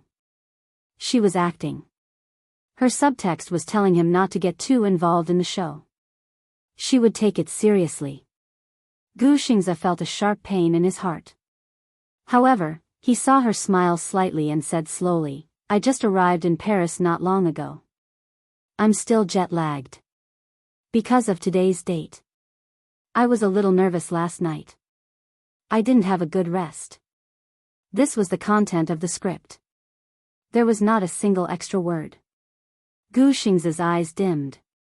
He was a little disappointed. She was actually resisting him. Gu Xingze adjusted his anxious mood. However, his face showed a flawless smile. He continued to record according to the content of the script. After a day of recording, Yun Shusher returned to Sweet Home. The production team had set up an apartment in Paris. It was called Sweet Home. There were more important scenes to be recorded in this apartment. Yun Shusher returned to her room. Naturally, there were cameras in the room. She went into the bathroom and took a shower. After putting on a bathrobe, she came out and put on a facial mask. Then, she said goodnight to the camera and went to bed. She usually didn't have the habit of wearing facial masks. In this aspect, she seemed to be more lazy. However, for some reason, even though she didn't have the habit of diligently maintaining her skin, the quality of her skin was still too good. However, the reason why Yun Shusher was wearing a facial mask on the show was because Qin Zhou had accepted a facial mask advertisement. So, she naturally had to show it on the show. After turning off the lights, Yun Shusher did not fall asleep immediately. Although her eyes were closed, her mind was filled with complicated thoughts. The look in Gu Xing's eyes still lingered in her mind. In fact, the superstar did not make it as obvious as he did in today's show during the previous filming. In the past, he had always restrained himself and kept his complicated feelings for her buried in the bottom of his heart. However, during today's recording, his emotions were a little out of control. In his eyes, there was an ambition that she had never seen before. It was the kind of undisguised ambition. It made her heart skip a beat. She had never seen Gu Xingze like this before. She felt that he was different from before. For a moment, she lay in bed and couldn't fall asleep for a long time. Many thoughts were running through her mind. Hence, the next morning, when Qin Zhou and the stylist knocked on the door, they saw Yun Shusher with dark circles under her eyes. "You didn't sleep well last night?" Qin Zhou looked at her as if he had seen a ghost. Yun Shusher sighed and said, "I couldn't sleep." Qin Zhou frowned and asked, "Is there something on your mind?" Chapter 1559. Qin Zhou furrowed his eyebrows. "Is there something on your mind?" Yun Shusher did not know whether to shake her head or nod her head. Qin Zhou looked at her deeply and sighed. "Shusher, you've been in a bad state recently. It seems like there's something on your mind. Is it convenient for you to tell me?" Yun Shusher furrowed her eyebrows slightly. She had a complicated look in her eyes. "Is it not convenient for you to tell me?" "No." Yun Shusher sighed. "I don't know where to start." Qin Zhou's expression became even more complicated. The two of them kept quiet. However, Yun Shusher did not know that Qin Zhou was very secretive about her thoughts.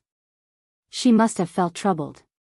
She must have felt uneasy about Gu Xingze taking the initiative to get close to her. "Don't think too much about everything." Qin Zhou patted her shoulder and said, "Let's get ready for filming." In Paris, the filming took a whole week. The filming was supposed to last 3 days in the show's script, but it actually took them a whole week. In order to take advantage of the situation, the production team was constantly striving for perfection. Therefore, for every scene, they were almost nitpicking, trying to be as perfect as possible. Of course, the editing did not let down the production team's good intentions. The romantic atmosphere and heart-pounding interactions were even more exciting than the first episode. The selection of locations by the production team was especially romantic. In the early morning, Yun Shusher and Gu Xingze were at the west end of the Swan Trail. This was the time when the Swan Trail was the most beautiful. Perhaps only lovers could experience the poetic and picturesque atmosphere of this place. The two of them walked under the quiet shade of the trees. Their fingers intertwined as they walked all the way to the west. The cameraman especially used silhouettes, so the editing effect was as beautiful as a painting. Every frame was as perfect as a portrait. In the evening, Gu Xingze brought her to the Misty Trail.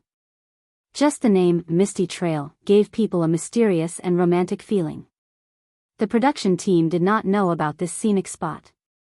Gu Xingze had been here before when he was filming in Paris. The misty trail was hidden in a place that was less visited by people. At the end of the misty path was the misty castle, which was filled with mesmerizing greenery. It was Yun Shishi's first time seeing such a retro and magnificent castle. This castle was also the location of the Hollywood blockbuster Vampire. The castle was a classic European medieval retro style. The winding vines on the walls, the withered branches in winter, and the gloomy weather made people feel calm. After the filming ended, Yun Shishi returned to China. At the same time, The Green Apple completed its final post-production phase and officially entered its busy promotional period. As soon as they got off the plane, Yun Shishi received a notice and was summoned to the set. Qin Zhou brought her to report to the set of Lethal Beauty without stopping to rest. The filming of Lethal Beauty was about to start. At Hengdian Studios, all the staff members had already arrived. Many of the main creators had joined the cast one after another. Yun Shishi was the last to arrive. Because of this, when director Gu heard that Yun Shishi was late by a day, he slammed the table in anger. Director Gu was especially dissatisfied with Yun Shishi's late arrival. However, Qin Zhou repeatedly explained that due to conflicting schedules and the delay of the filming in Paris, she joined the cast one day late. A newcomer who just debuted is so arrogant. According to the rules, she joined the cast yesterday and arrived late today. Does she want the whole cast to wait for her? Director Gu was furious. Even when Qin Zhou personally pleaded for leniency, he did not give much face. Yun Shishi braced herself and stood aside, not daring to breathe. Chapter 1560. Lin Fengtian liked her more. Moreover, Lin Fengtian had a strange temper and had high expectations when it came to filming. However, he separated work and personal life very quickly. Without the surveillance camera, he was easy to get along with. However, director Gu was not like that. Compared to filming, he was more particular about rules. Without rules, there would be no standards. He was very rigid and liked to follow the rules. It was wrong to be late. Qin Zhou explained, Director Gu, Shishi is not acting like a big shot. She did not deliberately make the whole crew wait for her. When The Love Diary was filming in Paris, there was a small problem and the filming was delayed by 3 days. That was why she was delayed. Director Gu did not have the patience to listen to him. He waved his hand and said sternly in front of everyone, Qin Zhou, you don't have to say more. You should know me. I like people who are focused. Filming is filming. If you're late, you're late. If you're late, you're late. Yun Shishi is your artiste and a newcomer with good qualifications.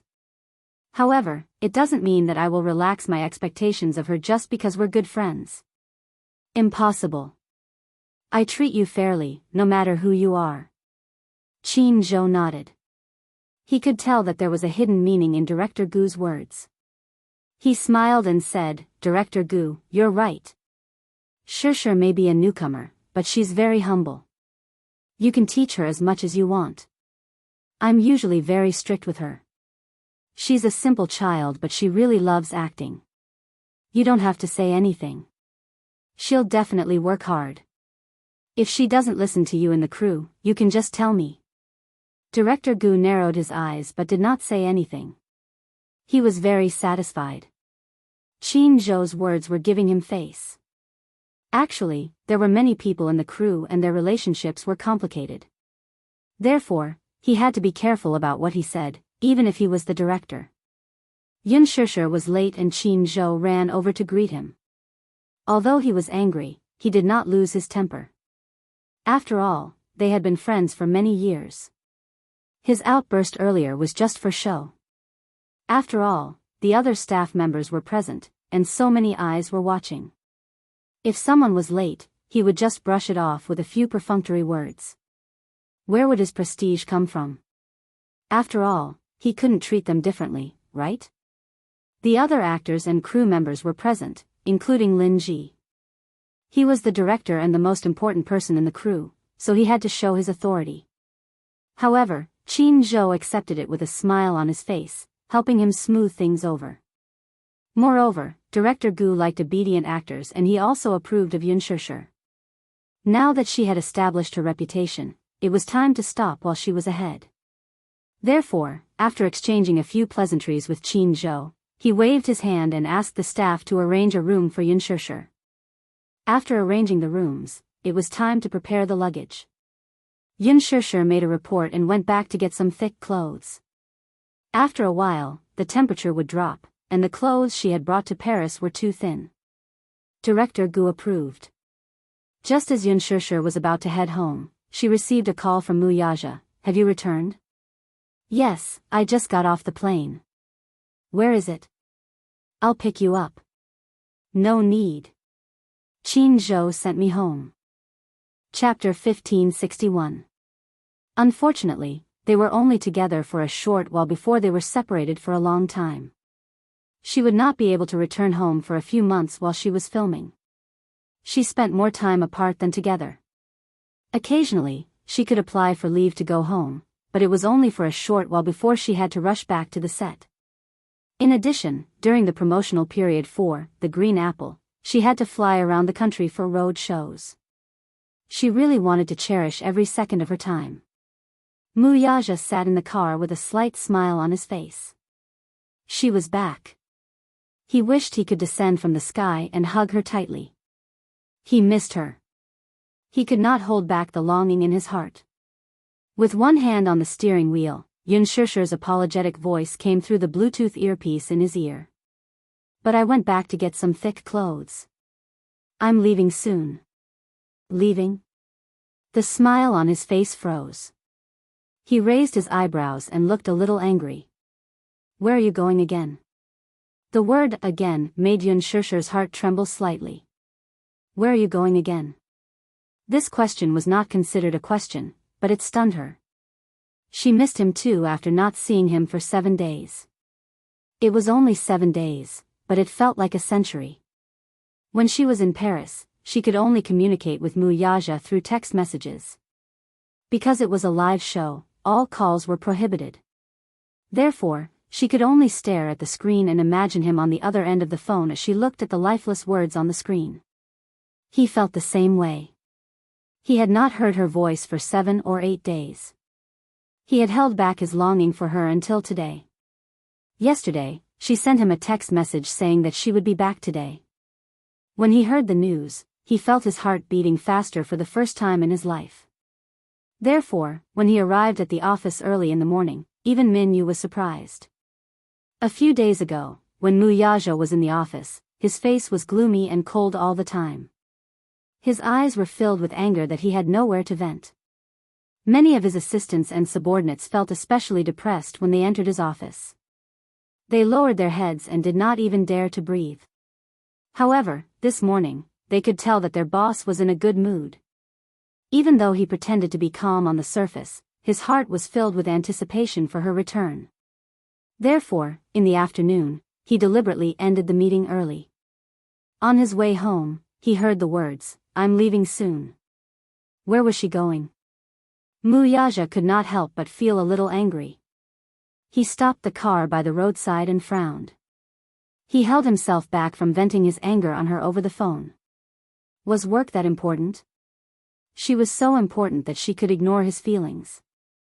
For the first time in his life, he hated her work so much. That day, she left for Paris to film a show. In the morning, she called him to inform him that she was going. Her tone was careful, and she only said that while she was in Paris, she was not allowed to call him and could only send him text messages. At that time, he felt dissatisfied. You're my woman. Now you're in Paris, filming a reality show with another man, and you're asking me not to call you. Yun Shishir, you don't think this is too much, do you? Yun Shishir was stunned. There was a long silence on the other end of the phone and no one spoke. It was obvious that she felt guilty and guilty. After a long silence, she said, "I'm sorry." Mu Yaja did not want to hear her sorry, so he hung up the phone. Chapter 1562. Initially, he had wanted to give her the cold shoulder. However, after just one night, he started to miss her and sent her a text message. She replied with an emoji. The text message was very boring. Looking at the black text on the white background, he could not stop imagining her expression. She was finally back in the country. While he was jumping for joy, she said that she was going home to get her clothes and was about to leave. Where was she going? As an artiste, she was busy with work and rarely spent time with her family. Although the pay was high, did he care about it? He let her work and do what she liked to do to give her respect. However, this did not mean that he did not care. He cared a lot. He did not like it when she used the time that belonged to him to spend on work. Was it because of that little pay of a few million yuan? He had so much in just a few minutes.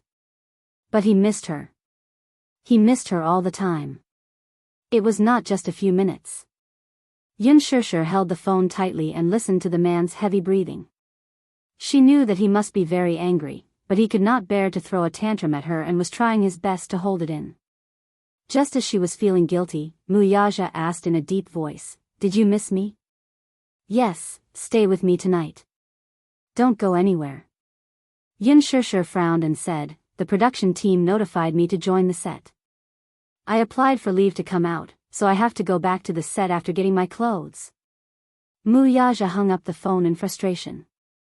As she listened to the continuous beeping sound from the receiver, her eyes welled up with tears for a moment. When she reached home, the two little munchkins were sitting in the living room and watching TV. The moment they saw her, the two little fellows rushed over and squeezed into her arms. The little guy was still growing. Yun Shishir noticed that he had grown a little taller in the 7 days she had not seen him. He had obviously grown a little taller. When she stood next to Xiao Yichen, the difference was not as big as before. Xiao Yichen's height did not change much. However, Yu had been feeding him delicious food every day at home, so his face had become chubbier. It was pink and adorable. Yun Shishir rubbed her face against them intimately. When she looked up, she saw that there was only one television in the living room. "Where's Daddy?" Yun Shishir looked around. "Is he not at home?" "Daddy isn't back yet." Xiao Yichen hugged Yun Shishir tightly and refused to let go. He hadn't seen her for a few days. When he saw her come home, he couldn't wait to stick his hands and feet to her body and refused to let go. Yun Shishir smiled dotingly and picked him up. Why did it get even heavier?" "Xiao Yichen, you've really put on weight." She could not help but tease him. Xiao Yichen blushed and asked nervously, "Is mommy unable to carry Xiao Yichen?" "A little." Yun Shishir pretended to be serious and nodded purely to tease him. Xiao Yichen panicked when he heard this. No way. He didn't want to grow up or put on weight. Otherwise, his mommy wouldn't be able to carry him. That way, he wouldn't be able to cuddle in his mommy's arms and act like a spoiled child. When he thought of this, he was alarmed and scared. Hence, he immediately said, "Then I'll start losing weight tomorrow." Yun Shishir flicked his forehead. "Idiot. You're not allowed to. You're still growing. Eat more so that you can grow taller and stronger." As she spoke, she kissed his pink cheeks. His soft texture was like tofu that melted in her mouth. Chapter 1563. Yu snorted and said, "Mommy. Do you really believe what this fellow says? Don't be fooled by how confident he looks now. When I'm done cooking, he'll be like a little pig again." Yun Shishir burst into laughter when she heard this. Xiao Yichen, who was in her arms, pursed his lips awkwardly and retorted, "No way. I'm not like what you say.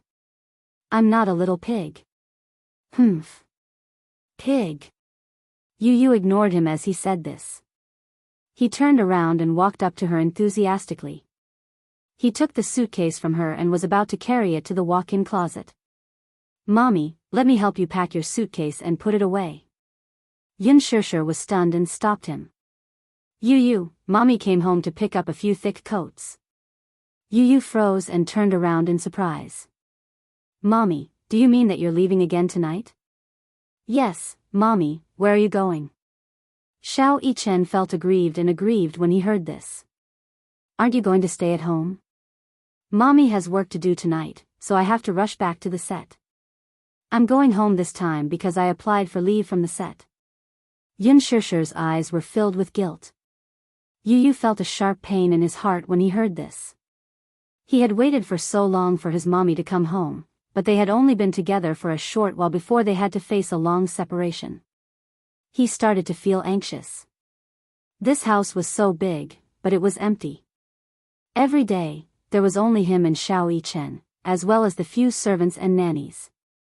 Yun Shishir had hired a few nannies to take care of them. However, Yu Yu did not want such care. He could take care of himself. He only wanted his mommy. He instinctively opened his mouth and wanted to say, "Mommy, don't work anymore. I'll take care of you, okay?" However, when the words reached his throat, he didn't know how to say them.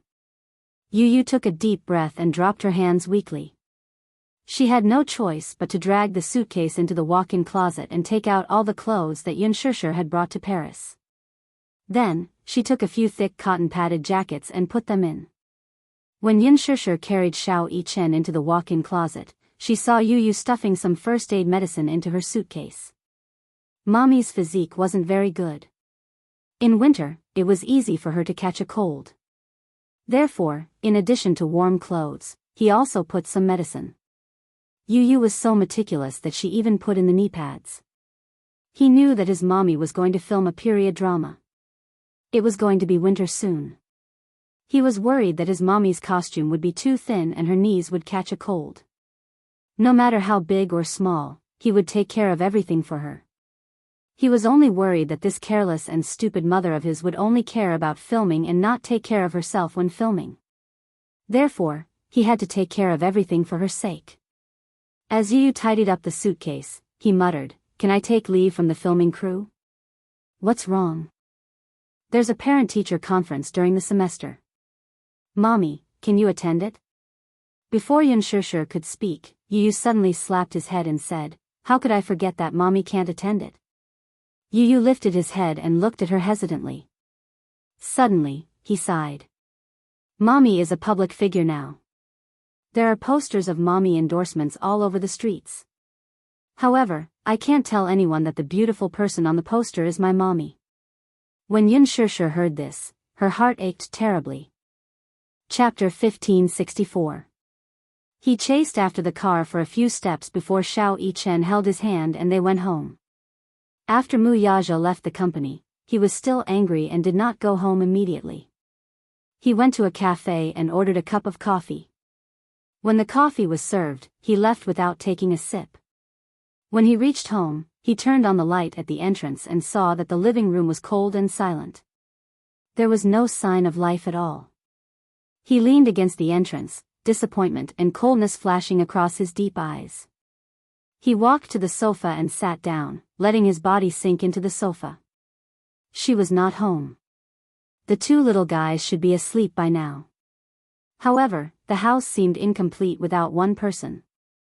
Time passed slowly. He sat on the sofa but did not want to move for a moment. He kept switching his phone screen. There were no messages, WeChat messages, or calls. How could this woman ignore him like this? Was she angry because he had hung up on her? She was angry and did not want to talk to him anymore, was she? If that was the case, why didn't she think about why he had hung up on her? After she came home, she turned around and went back to work. What about him? Was she going to ignore him like this? Mu Yaja sank into the sofa. After thinking about it, he decided to give her a call. He dialed her number. It rang for a long time, but no one picked up. Mu Yaja dialed her number again, but this time, her phone was turned off. He suddenly felt uneasy. Why did her phone turn off? Could something have happened to her? At this thought, he suddenly stood up, picked up his car keys on the table, and went out immediately. Before he went out, he took a look at the room. He only left when he was sure that the two kids were sound asleep. The production crew booked 3 floors of a hotel in Hengdian Film City for the celebrities and crew. Yun Shishir had just gotten out of the car when she saw a few nanny vans parked in front of the hotel. Qin Zhou carried her suitcase and brought her to her room. He pushed the door open and turned on the lights. A musty smell in the room made Qin Zhou wrinkle his nose. The room was very small. There was a bedroom for the artiste to rest in, a small study for the artiste to revise her script, and a bathroom.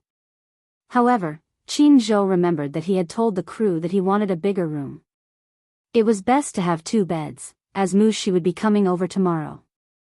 After all, she had been in the production team for so long and needed someone to take care of her. However, in this room, there was only a 1.5-meter bed. Qin Zhou was instantly enraged. What was going on? She called the production crew and called them over. Qin Zhou scolded unhappily at the door. What's wrong? Are you trying to bully our Shishir, a newcomer who just debuted, and you're giving her such a room? So small? There was also a musty smell. Looking at the bed, it was covered in dust. What are you guys thinking?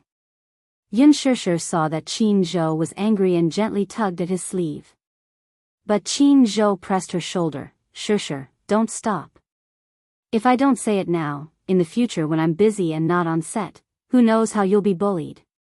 If I don't scold him now, I won't learn my lesson. Since he said so, she didn't stop him anymore. Qin Zhou glared at him and scolded him when the crew members of the film crew rushed over. Funding is a little tight. Chapter 1565. Qin Zhou sneered. You think you can treat her differently just because you're short on funds? Lin Ji and Hua Jin are staying in 5-star suites. What kind of room is Shishir staying in? Why? She's famous and noble. Does our Shishir deserve to be treated differently? Come here and look at the dust on the bed. Can you sleep if I let you? After a battle of words, Qin Zhou directly scolded that person until his face and ears turned red. Yun Shishir tried to hold back her laughter. Actually, this room was not that shabby. It was just a relatively shabby room. Qin Zhou was angry because some of the crew members flattered the powerful and stepped on the weak. They supported the famous and stepped on the less famous. That was why he exploded. The man did not dare to offend Qin Zhou. He bowed and apologized. Then, he led Qin Zhou to the front desk and changed to a luxurious suite. That was the end of the matter. The new room was not luxurious, but it was much better than Cold Cicada's room. Yun Shishir dragged her luggage into the room. She sat on the sofa and let out a long sigh. She had just gotten off the plane and was still jet-lagged. As soon as the plane landed, she had rushed back and forth between the crew and home. She felt like her bones were about to fall apart. Qin Zhou wandered around the room. He often went on business trips and flew all over the world. Therefore, he was very particular about the hotel he stayed in. Yun Shishir would be staying in this room for a long time. Therefore, he had to check her thoroughly before leaving. For example, if there was a problem with the water and electricity, it would be very dangerous if there was a problem with the wiring. If there was a problem with the hot water supply, if the door lock had been tampered with, if there were a few vacuum cameras hidden in the corner, if there were curtains on the balcony, and so on. Celebrities were very particular about staying in hotels. Once, a female celebrity stayed in a hotel in Hong Kong. In the end, the bathroom and the bedroom were all filled with pinhole cameras. Later, it was found that the cameras were planted by the third-rate paparazzi in Hong Kong. Therefore, Qin Zhou paid special attention to privacy. After checking that there was no problem, Qin Zhou walked out of the bedroom and found her leaning on the sofa, asleep. Qin Zhou was stunned. A helpless expression appeared on his face.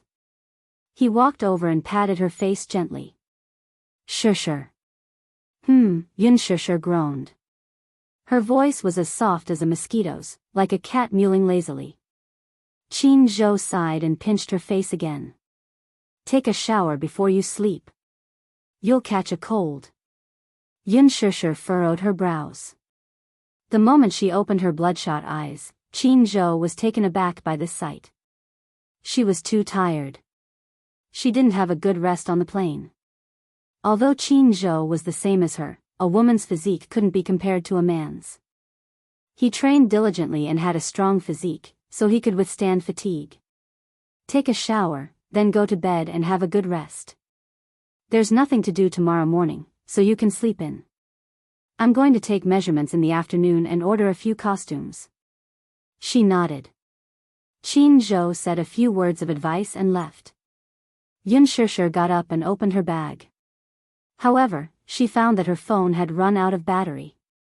She charged it and went to the bathroom to take a shower. When she came back from the shower, she found that there were a few missed calls. Chapter 1566. Yun Shishir pondered for a moment and called back. After a few rings, the call was connected. Mu Yaja's angry voice came from the other end. Why didn't you answer the phone? My phone ran out of battery, so I switched it off. Do you know how worried I was when I couldn't contact you? Mu Yaja almost used satellite positioning to locate her whereabouts.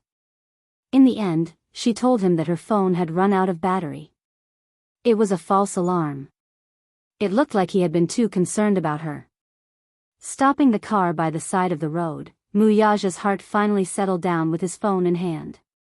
I'm sorry. I didn't know my phone had run out of battery. I'm sorry for making you worry. On the other end, Yun Shishir's voice sounded guilty and weak. She sounded like a child who had done something wrong and was very careful. Mu Yaja kept quiet for a moment. He was angry, but he couldn't bear to vent it on her. Hence, he suddenly said, It's okay. I was just worried that something might have happened to you. Okay, then I'm tired. I want to rest now.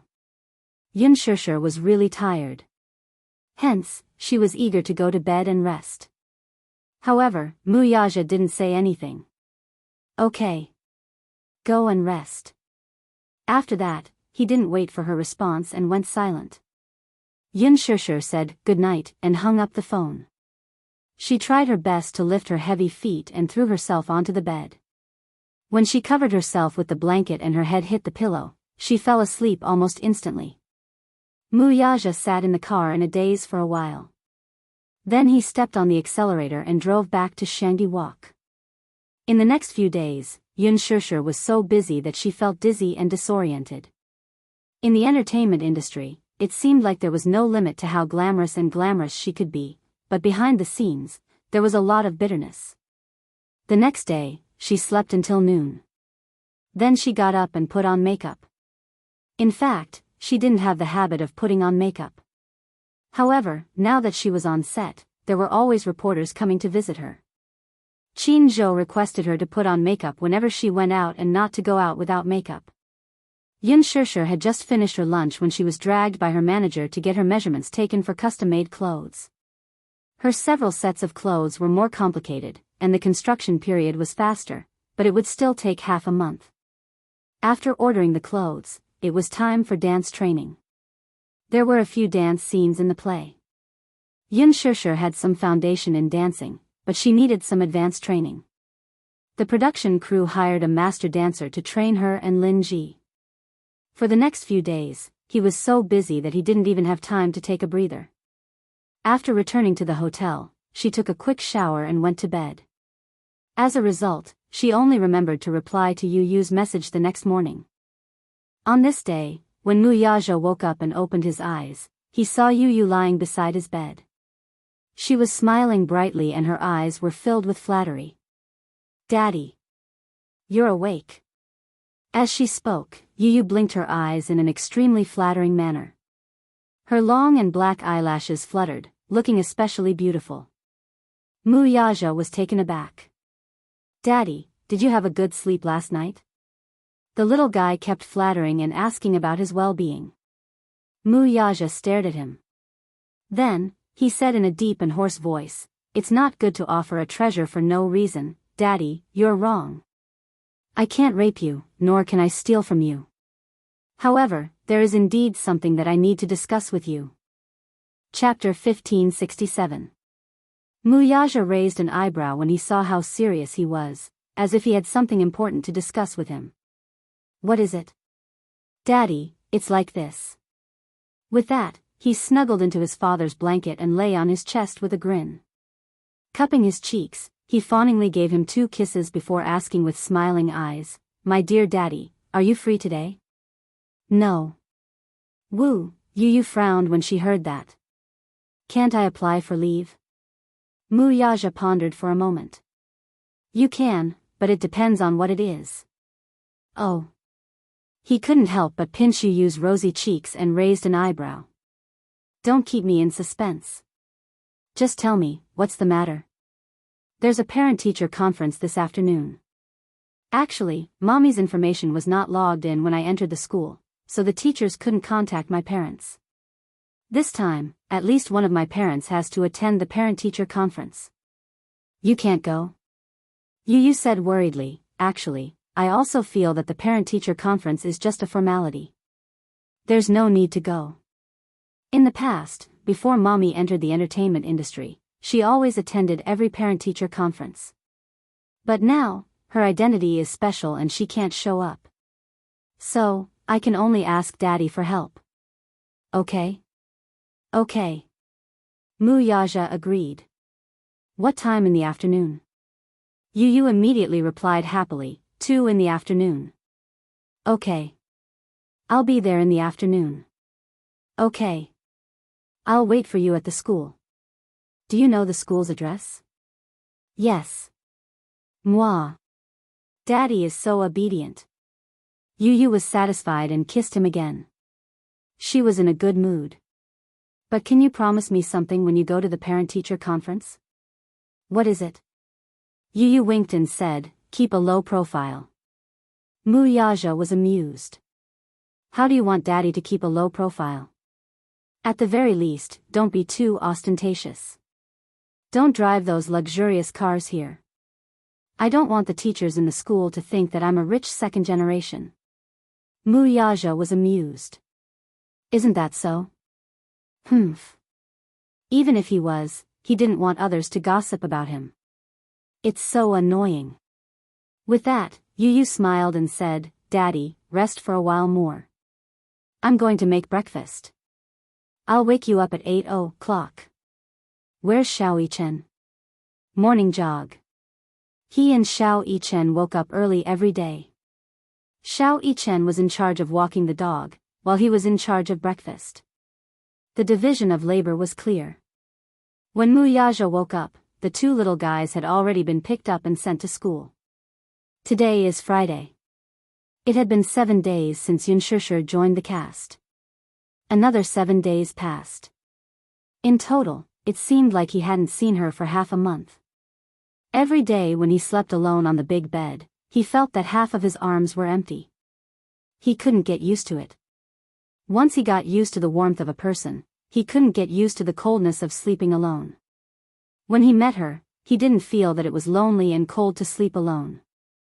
However, every time he returned home, he would look at the dark room and the empty big bed. He felt that the room was dark and oppressive. He resisted the urge to call her, but she didn't send him a message either. Was she that busy? Chapter 1568. Minyu heard from the film crew that she had been practicing her dance diligently. Apparently, she spent most of her time in the practice room. So busy. He sighed in his heart. Then, he sneered and felt a chill in his heart. In a fit of pique, he told himself that he had to give this ignorant woman the cold shoulder. He wanted her to have a taste of what it felt like to be ignored. The parent-teacher conference was originally scheduled for 2 in the afternoon. Yaja calculated the time and decided to deal with everything in the morning. If he could, he would move the meeting forward. If he couldn't, he would postpone it to the next day. He took Yu's words to heart. Hence, he called Minyu and asked him to find a low-profile car. Minyu frowned. "Boss, I don't understand what you mean. What are you planning to do?" Yaja coldly glanced at him. "I'm asking you to find me a car that's more low-key." "Low profile?" "For example, a Volkswagen Phaeton." "A Volkswagen Phaeton, so low profile?" Minyu asked, "Boss, why do you want to change your car?" Yaja replied, I want to keep a low profile. Min Yu's mouth opened in surprise. However, he did not say anything and went to find a car for him. After the meeting in the morning, he returned to his office and found that he had 2 missed calls on his phone. He tapped on them and saw that they were from the same unknown number. Muyaja sat down at his desk and dialed the number. When the call was picked up, a woman's gentle and polite voice came through. "Excuse me, are you Yu's father?" Muyaja was stunned for a moment and asked, "You are?" The teacher smiled and said politely, "Oh, I'm so sorry. Sorry to disturb you. I'm the Dean of Education at Yu's school. My surname is Yuan. Is it convenient for you to come to the school now?" Muyaja frowned and raised his wrist to look at the time. It was only 10 in the morning. He could not help but feel suspicious. Isn't the parent-teacher conference at 2 in the afternoon? No, it has nothing to do with the parent-teacher conference. Hee. Is it convenient for you to come over now? Yu is in a bit of a situation and needs you to come over and take care of it. The teacher's voice was extremely polite. Through the phone, she could feel Muyaja's imposing aura. Due to his imposing manner, she didn't dare to say it out loud for fear of angering him. Muyaja looked at the time again. Since the teacher called to say that there was an urgent matter for him to deal with, he naturally couldn't ignore it. Even though there was still a video conference coming up, it had to be put aside. Muyaja said, "Good. I'll be right there." "Good. I'll wait for you at the Academic Affairs office." Muyaja hung up the phone and got up. He picked up his coat from the hanger and put it on. Just as he opened the door, he bumped into Min Yu. He was holding a few proposals and documents from the conference. He had already organized them and was about to go to the conference. However, when he looked up, he saw Muyaja ready to go. He was a little surprised. "Boss, aren't you hot wearing so much? The heater is on in the conference room." Muyaja said decisively, "I'm going out. Postpone the conference until I come back." Chapter 1569. Min Yu anxiously said, "If there's an emergency, leave it to me." Muyaja gave him a side glance. "Are you going to attend my son's parents' meeting?"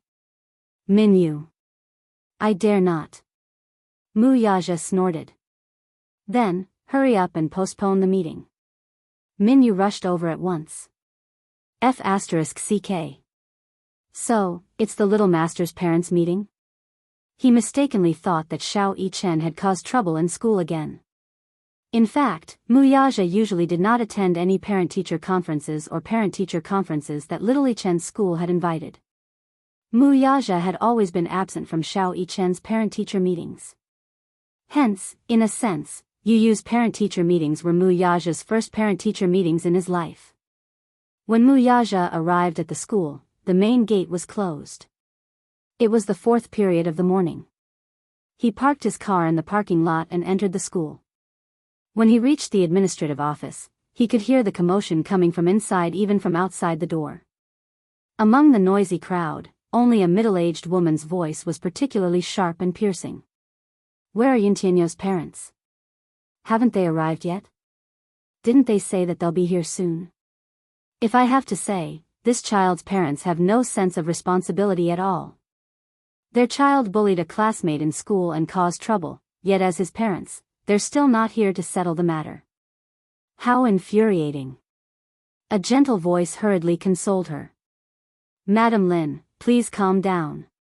"Director Wu, you're still telling me to calm down? How can I calm down? How can I be calm? If your child is beaten up like this, can you still be so calm? Look at my son's forehead, it's bleeding profusely. Sigh. I wonder if it'll leave a scar in the future. This is too much. A 7-year-old child is bullying in school at such a young age? If he's like this now, what will happen when he grows up?" Yun Tianyu looked refined and polite on the surface, but who would have thought that he would do such a thing? "In my opinion, when he grows up, he will definitely be the scum of society." The teacher's voice was slightly dignified. "Mama Lin, your words are too much." They couldn't just rely on Lin Feng's words to determine the situation. Yu Yu hasn't explained what exactly happened. Let's wait for his parents to come and hear his explanation. However, the woman didn't listen to what the teacher said at all. She said unreasonably, "What's there to explain? It was wrong to hit someone. The child is still young and doesn't know any better. I won't argue with a child. But when his parents came, they had to give me an explanation. Otherwise, there's no way this matter will end just like that." At the same time, there was the sound of someone slamming the table in the office. The person was obviously furious. "Mrs. Lin, please be quiet. The other teachers are in class. Don't disturb the children in the other classes. We will definitely handle this matter fairly for you." Haha. It's good that you know. The school was a place to teach and educate people. Don't let some black sheep cause such a foul atmosphere. My child came to school to study, not to be bullied for no reason. Mu Yaja stood outside the door and listened for a while to sort out the logic. Chapter 1570. Based on what the woman had said, he had probably gotten into a fight with another child in school. Hence, the teacher had called him to come to the school to settle the matter. Why would you get into trouble for no reason? He was introverted and did not like to get into fights with others. Why would he hurt another child for no reason? At this thought, Mu Yaja knocked on the door. "Please come in." Mu Yaja pushed the door open and walked in. He saw that the large office was filled with people. Among the unfamiliar crowd, a middle-aged woman was holding a child with bandages on his forehead. The child's eyes were red and swollen, as if he had been crying. He was nestled in the woman's arms and looked aggrieved. Yu Yu, on the other hand, was sitting next to a teacher in a white shirt with a badge on her chest. Compared to the teacher, who was in a terrible fix, Yu Yu was calm and unperturbed. From the beginning to the end, he acted as if nothing had happened and remained silent. In this farce, he did not open his mouth or say a single word. Even though this middle-aged woman was cursing and scolding in front of all the teachers in the academic affairs office, he acted as if it had nothing to do with him and did not say a single word. Or perhaps, he thought that it was pointless to talk to such an uncultured person like Mrs. Lin. If he were to speak, this woman would probably explode in anger. He sat there leisurely, but he looked a little disheveled. There were a few black shoe prints on his well-ironed school uniform, as if he had been in a fight. The moment Mu Yaja stepped through the door, everyone's curious gazes landed on him. He walked in and stood at the entrance. His imposing height of 1.88 meters made the large academic affairs office seem incomparably small. His extraordinary aura spread to every corner of the office. Even the middle-aged woman could not help but be stunned when she saw him. Before Mu Yaja entered the office, Lin Feng's mother had a lot of imaginations about Yu Yu's guardian. However, she had not expected this man to be so young and shockingly handsome. Too young. Too handsome. If it were not for the man's facial features resembling Yu Yu's, she would not believe that this man, who looked to be in his 20s, was Yu Yu's father. "Are you Yin Tianyou's father?" Lin Feng's mother glanced at him and asked casually. However, Mu Yaja did not seem to hear what she said. He did not even look at her as he walked over to Yu Yu. He bent down slightly in front of him so that they were at eye level. Yu Yu raised her eyes to look at him. Her originally indifferent expression finally changed. She revealed a helpless and ashamed expression. "Daddy, you're here?" Mu Yaja nodded and looked him up and down. He asked gently, "Are you hurt?" His low, magnetic and mellow voice was like an aged red wine, making people who heard it unable to help but be intoxicated. Yu Yu shook her head and smiled. "I'm not hurt." "Humph. He's not hurt, it's our son who's hurt." Lin Feng's mother, who was standing behind them, slyly interjected. Mu Yaja ignored her. He carried Yu Yu in his arms and sat down on the chair beside the teacher. The moment he sat down, Yu Yu's discipline master stood up, feeling at a loss as to what to do. Chapter 1571. This man's aura was too intimidating. She was even more nervous than when the provincial education department came to inspect the school. He was clearly so young, but the aura on his body was like he was looking down on all living things. His entire body was exuding the aura of a superior. Even Lin Feng's mother, who had been arrogant from the moment she entered the room, could not help but restrain her attitude and twitch the corner of her lips. In the crowd, the man's presence was too eye-catching. Everyone was intimidated. If he did not speak, no one dared to speak. Mu Yaja first carried Yu Yu in his arms and carefully examined him. There were no injuries on his face. However, when he lifted his collar, he saw a slight bruise on his collarbone. It was not serious, but it was not light either. It looked like he had been hit by something. Of course, it could not have been a fist. It was a little hard, as if he had been hit by something hard. This kind of injury would only be slightly red in the beginning. It would not show. After a while, it would turn into a bruise and appear on the skin. Other than that, there were no obvious injuries. Compared to Yu Yu, the other child's injury was obviously more serious. When he was carried in his arms, he looked at Yu Yu with eyes full of grievance and hatred. It was obvious that these two children had been through an unfriendly war. However, in this war, Yu Yu was obviously the one who had the upper hand. In the past, he had a weak body and would have been at a disadvantage if he fought with other children. However, during this period of time, he had learned some defensive skills from Xiao Yichen. To Xiao Yichen, what he had taught him was just the basics. However, for a child of his age, this kind of skill was incomparably terrifying. Yu Yu was in a daze as he allowed Mu Yaja to examine him carefully. A strange warmth arose from the bottom of his heart. He had not expected this man to suddenly appear in the school. After this incident, the Dean of Academic Affairs had asked him for his parents' number to contact the parents to come to the school. The first thing he had done was give him Li Hanlan's number. However, Li Hanlan had been exposed when he called him. The dean was furious and asked for his number again. Yu Yu thought about it, but did not give Yun Shishir any information. Mommy is on set now. She must be very busy. Moreover, she was a public figure now. She could not appear in such an occasion. Where's Daddy? He must be very busy, right? Would he come? Knowing that he was in trouble, would he rush over to help him deal with it? In fact, such a matter could have been handled by Li Hanlan, but for some reason, he handed over Mu Yaja's number. Unexpectedly, he arrived in less than half an hour. He must have rushed to the school as soon as he received the call.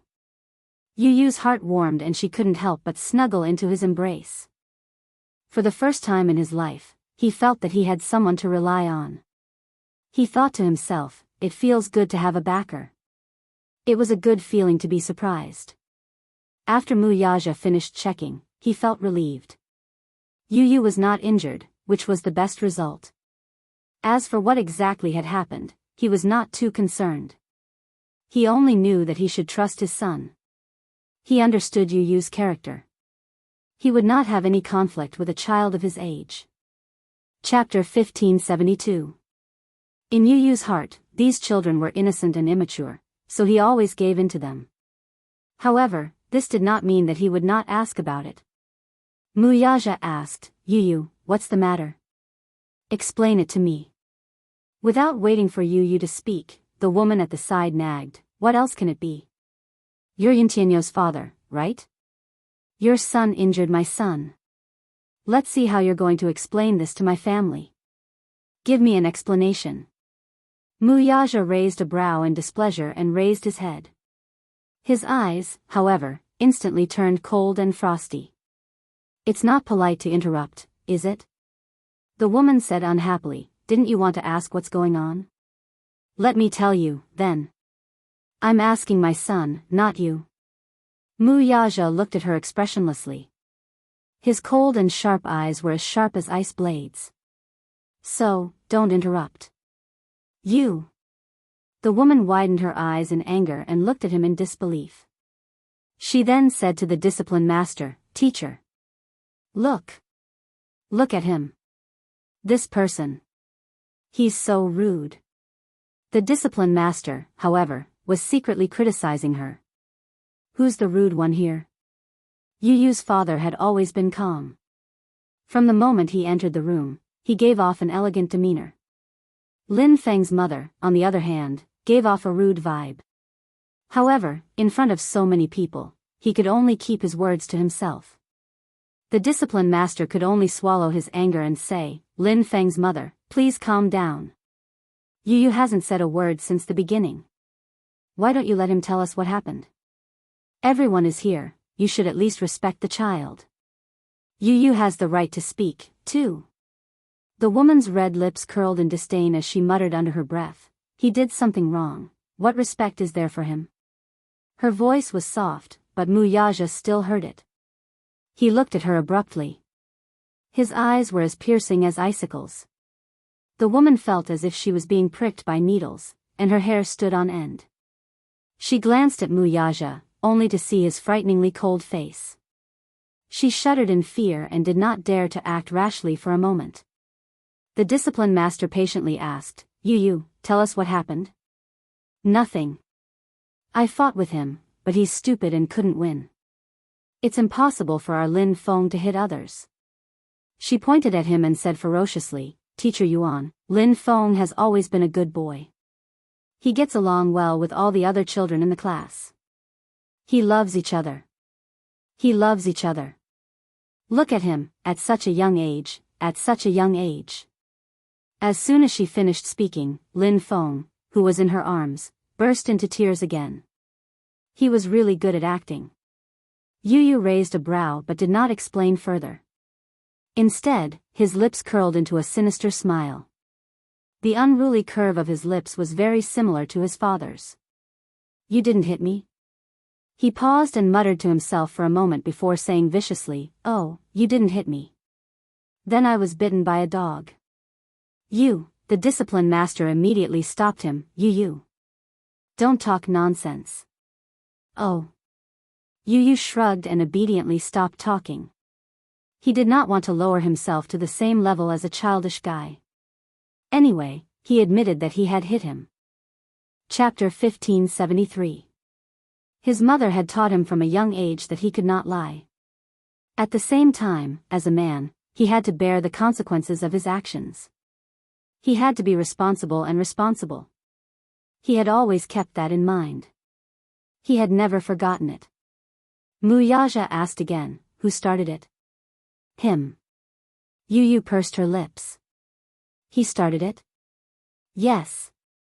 Then you fought back? Yu said truthfully, yes, he started it. He hit me with a pencil case. I was in pain, so I fought back. So you injured him? Mu Yaja's gaze was deep. Yu stuck her tongue out and nodded. She did not forget to explain seriously, Daddy, it was legitimate self-defense. The man immediately raised his head and saw Mrs. Lin flatly deny, Our Feng didn't start it. It's clearly your son who started it. He doesn't admit it and even hit back. He's slandering us. After saying that, she rubbed the child's cheeks with heartache.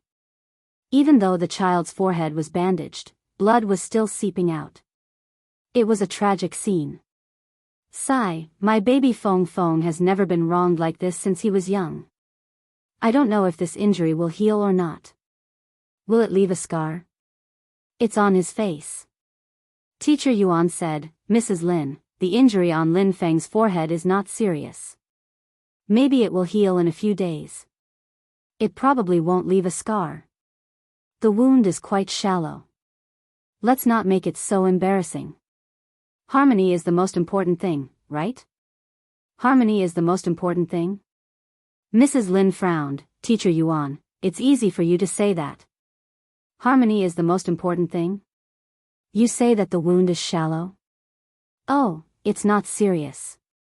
It's not serious because it's not serious. So we're just going to let it go? Fine. If you're going to let it go, call his son over and beat him up for our Feng. Let's just let it go. When Teacher Yuan heard that, her expression froze. This Mrs. Lin was too much. How could she say that? It was just a child. How could she make things difficult for a child? Hit my son? When Mu Yaja heard this, he laughed coldly. I'd like to see who dares to touch a single strand of my son's hair. His words were not harsh, and his voice was not loud. He had a smile on his face, but he was imposing without being angry. When these words came out, everyone who heard them felt their scalps go numb. Their children don't know their manners, but their parents don't know either. Yu Yu said, Daddy, don't lower yourself to their level. There are so many pairs of eyes in the class who made the first move. What's there to quibble about? Lin Feng attacked first.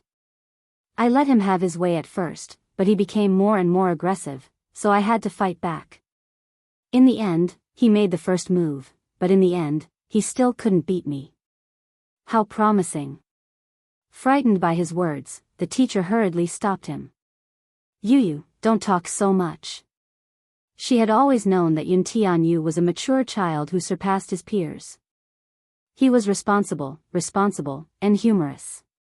Although he was not the oldest in the class in terms of age, the other children treated him as a big brother. Therefore, she had a good impression of him from the bottom of her heart. Alas, Lin Feng's mother was not easy to get along with. She knew Mrs. Lin better. She was extreme, mean, and had an unforgiving tongue. Her words were especially tricky. Chapter 1574. It was said that he was a judge in the city's supervision department and had a lot of power. Therefore, Teacher Yuan didn't want Yu Yu to offend such a powerful family. She had a good impression of Yu Yu. Yu Yu didn't buy it. Teacher Yuan, didn't you say that you would handle this fairly? I was just telling the truth. Teacher, do you believe me? Of course she believed him. Teacher Yuan had a complicated expression. She looked at Mrs. Lin and then at Yu Yu. After weighing the pros and cons, she sighed, Yu Yu, I believe you. Yu Yu smiled in satisfaction. This Teacher Yuan was quite upright. He liked it. Lin Feng's mother didn't know what to say. Teacher Yuan said that she believed this bastard. What did that make her? So, after half a day, she had become a clown? Lin Feng's mother gritted her teeth and threatened, Teacher Yuan, you have to be responsible for what you say. You don't have any evidence. How can you make such assertions based on the words of a few children?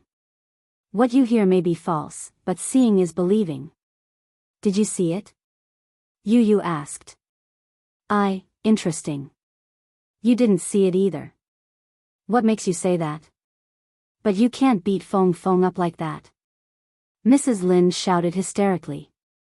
Her voice was so loud that it shook the office. Teacher Yuan was embarrassed. On the one hand, Yu Yu's words were obviously more tenable. Logically speaking, this matter was very simple to resolve. Both sides just needed to communicate and apologize to each other. After all, the conflict between children was just a matter of the past. Maybe tomorrow, it would be over with a smile. However, Lin Feng's mother wasn't easy to talk to. She was even more serious than the children and kept asking for an explanation.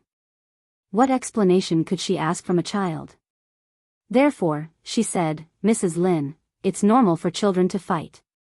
It's not a big deal. Lin Feng is injured and so is Yu Yu. I've understood the situation before. Indeed, as Yu Yu said, everyone saw that Lin Feng was the one who started the fight. Still, the boy was in the wrong in this matter. He should not have been so heavy-handed. Lin Feng is also in the wrong, he shouldn't have hit him first. Therefore, both sides should apologize to each other. Let's end the matter here. Impossible. Mrs. Lin reprimanded, it's not over. Teacher Yuan, you're obviously biased toward Yun Tianyu. I don't care. Anyway, you must get Yu Yu's father to give you an explanation for today's matter.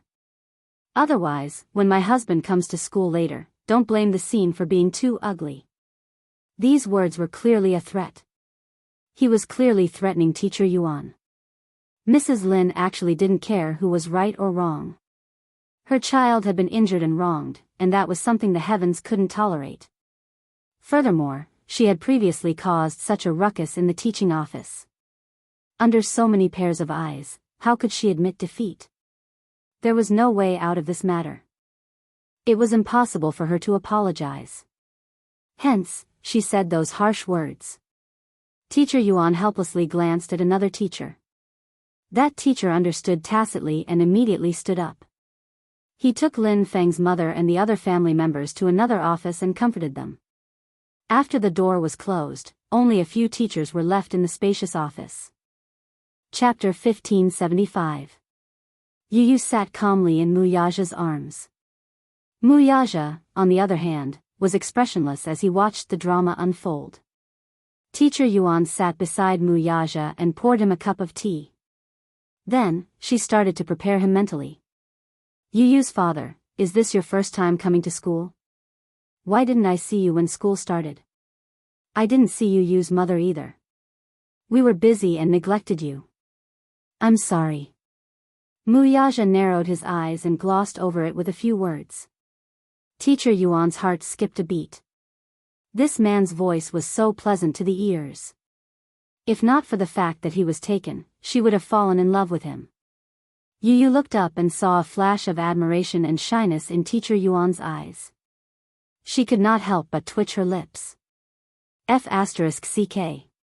What was going on? Yu Yu's father, since you're here, why don't you register your name? Teacher Yuan took out the name list. The school would make a contact book for each child. However, Yu Yu's parents' information was not registered. Hence, the school had been urging the child's parents to come to school. In fact, Li Hanlin had come to school when school started. However, because the information did not match, the name list was cleared. Mu Yaja held a pen and scribbled on the name list. Finally, he signed his name. Teacher Yuan glanced at it and was shocked. Your surname is Mu? Yes. She was a little surprised and said, oh, so Yu Yu doesn't follow your surname? Mu Yaja looked up disapprovingly and asked, does it matter whose surname he follows? Teacher Yuan was speechless. She exchanged a few pleasantries and said, of course, it doesn't matter whose surname he follows. His mother is busy. If there's anything in the future, you can contact me directly. Okay. Teacher Yuan paused and then asked tentatively, so, Yu Yu's father, how do you intend to deal with this matter? I'll deal with it as I should. Teacher Yuan hesitated and moved closer to him. She lowered her voice and said, Yu Yu's father, there's something I have to tell you. Lin Feng's father and mother are not simple people. I, on the other hand, am very fond of Yu Yu. Everyone is very regretful that this has happened. But since it happened, we should think of a solution. But you should know that there's no such thing as absolute fairness and justice in this world. Actually, Yu Yu should not have offended Lin Feng's mother this time. She's mother is the most troublesome person's mother's father. When it comes to Lin Feng, she's unreasonable. She's from a powerful family. We can't do anything to her. But I have a Yu Yu Lin, Yuo's father. Lin Feng's mother's family is very rich. Her husband's family is also very influential. Her husband is a judge. He's not to be trifled with. Yu Yu is also at fault in this matter. So, he should lower his head and admit his mistake. Then, he should apologize to Lin Feng and pay for the medical fees. Then, this matter will be over. Why wouldn't he do it? We don't want to make a big deal out of this matter for Yu Yu's sake. Sigh. Mu Yaja curled his lips and said coldly, as a teacher, how can you say that in front of a child? Chapter 1576. Mu Yaja said calmly. He paused and raised his head. His voice was cold and soft. Is that what you mean? As soon as he finished speaking, Teacher Yuan's face immediately turned red. It was so red that it looked like blood was dripping from his face. Yu Yu's father, you should know that I don't have any bad intentions. But isn't this for your own good? If Lin Feng's mother calls Lin Feng's father over, I'm afraid that things will get out of hand. Yu Yu looked at Teacher Yuan expressionlessly. He had thought that this teacher was quite upright. He had misjudged her. He wouldn't apologize. Even if he had to apologize and admit his mistakes, Lin Feng should apologize to him first, as he was also in the wrong. That was the basic principle. Mu Yaja didn't think that Teacher Yuan was saying that for Yu Yu's sake. Immoral values. Did she think that by saying that, she would be able to give the child the best education? She had to admit her mistakes when she did something wrong. But that didn't mean that whoever had a stronger family background or a stronger father would have to bow down to the other party. That didn't make sense. Hence, Mu Yaja narrowed his eyes and said coldly, "The child is still young. I hope that the education he receives will at least be immoral." Teacher Yuan's words just now are disappointing. Yu Yu's father, please don't misunderstand. I really like Yu Yu. I'm only saying that for your sake. Mu Yaja interrupted her. There's no need for you to think that way. Teacher Yuan's face revealed a dejected expression. Yu Yu said, "Teacher Yuan, I didn't do anything wrong. Why should I apologize? Lin Feng was the one who attacked me first. I was just defending myself. The injury on his forehead wasn't caused by me. So, why should I apologize?" Yu Yu. Teacher Yuan was helpless. Why did Lin Feng hit you for no reason? I heard from my classmates that it was because you said harsh words that provoked him, so he was unable to restrain his anger and hit you. You shouldn't have scolded him and angered him. I didn't scold anyone. Yu Yu said innocently with a kind expression. Lin Feng had been humiliated and infuriated, so he had attacked first. At this point, Mu Yaja focused on the main point. Why did you have a conflict? Yu Yu suddenly pursed her lips and stopped talking. There can't be a conflict for no reason. Mu Yaja hugged his son's shoulders and said patiently, "Tell Daddy, What is the reason?" "All right. I'll tell you." Helplessly sucking in a deep breath of cold air, he answered, "That's because he insulted me and Mommy." The reason why Yu Yu had insulted him was because Lin Feng had spoken rudely first. Yu Yu and Lin Feng were in the same class when they were in kindergarten. At that time, Lin Feng and Yu Yu didn't like each other. Everyone in the class, regardless of gender, liked to play with Yu Yu. They stuck to him and said, "Yu Yu long" and "Yu Yu short" all the time. However, no one was willing to play with him. Lin Feng was used to being spoiled at home. Therefore, he was arrogant and had a strong physique. Many children stayed away from him. Chapter 1577. Yu Yu could not gain any advantage over the tall and burly Lin Feng. At that time, the kindergarten teachers knew very well that they could not afford to offend Lin Feng's parents. In comparison, Yu Yu was much easier to bully. After all, who would look up to a single-parent family? Everyone saw the mother and son pair as small fries. Who would be willing to offend someone whom they could not afford to offend for Yu Yu? The neighbors in the neighborhood mocked and ridiculed Yun Shishir, not to mention the snobbish teachers in the kindergarten. Because Lin Feng wasn't an ordinary child, the teachers didn't dare neglect him. Regarding this matter, they dealt with it as if it was a small matter, and a small matter was nothing. Yu Yu felt extremely aggrieved, but he could not say anything. After he got injured, he did not dare to say anything to Yun Shishir. Even when he took a bath and treated his wound, he did it secretly. Firstly, he was worried that his mother would be sad if she saw it. Secondly, he was afraid that his mother would find him in school. Lin Feng's family background was special. At that time, their family background was average and could not be compared to his. It was also from then on that Yu Yu made up his mind to become stronger and let his mother live a happy life in this world where the strong preyed on the weak. That was what he thought, and he did it. Now, not to mention his father, even with his own strength, he did not need to be wary of Lin Feng's family background. Teacher Yuan, on the other hand, had good intentions. She was afraid that Lin Feng's parents would not let this matter go and continue to pester them. She tried every possible way to turn this matter into a small matter, which would make it easier for her.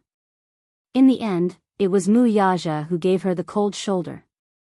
Feeling aggrieved, she pursed her lips with an ugly expression. "How did he insult you and Mommy?" Mu Yaja pressed on. Yun Tianyu pondered for a moment before telling her everything. It turned out that Lin Feng's mother had known Yun Shishir since they were in kindergarten. The two had gotten into an argument during the parent-teacher meeting because, in front of Yun Shishir, Lin Feng had said to Yu, "You're a vile spawn with a mother but no father." For Lin Feng to say such words, it wasn't a bad thing. What could a child understand? Lin Feng had probably been taught to say such things by his parents. Lin Feng's mother knew that Yu grew up in a single-parent family. He only had a mother and no father. Therefore, whenever Lin Feng mentioned Yu, his mother would say, "Don't bother with that bastard who has a mother and no father."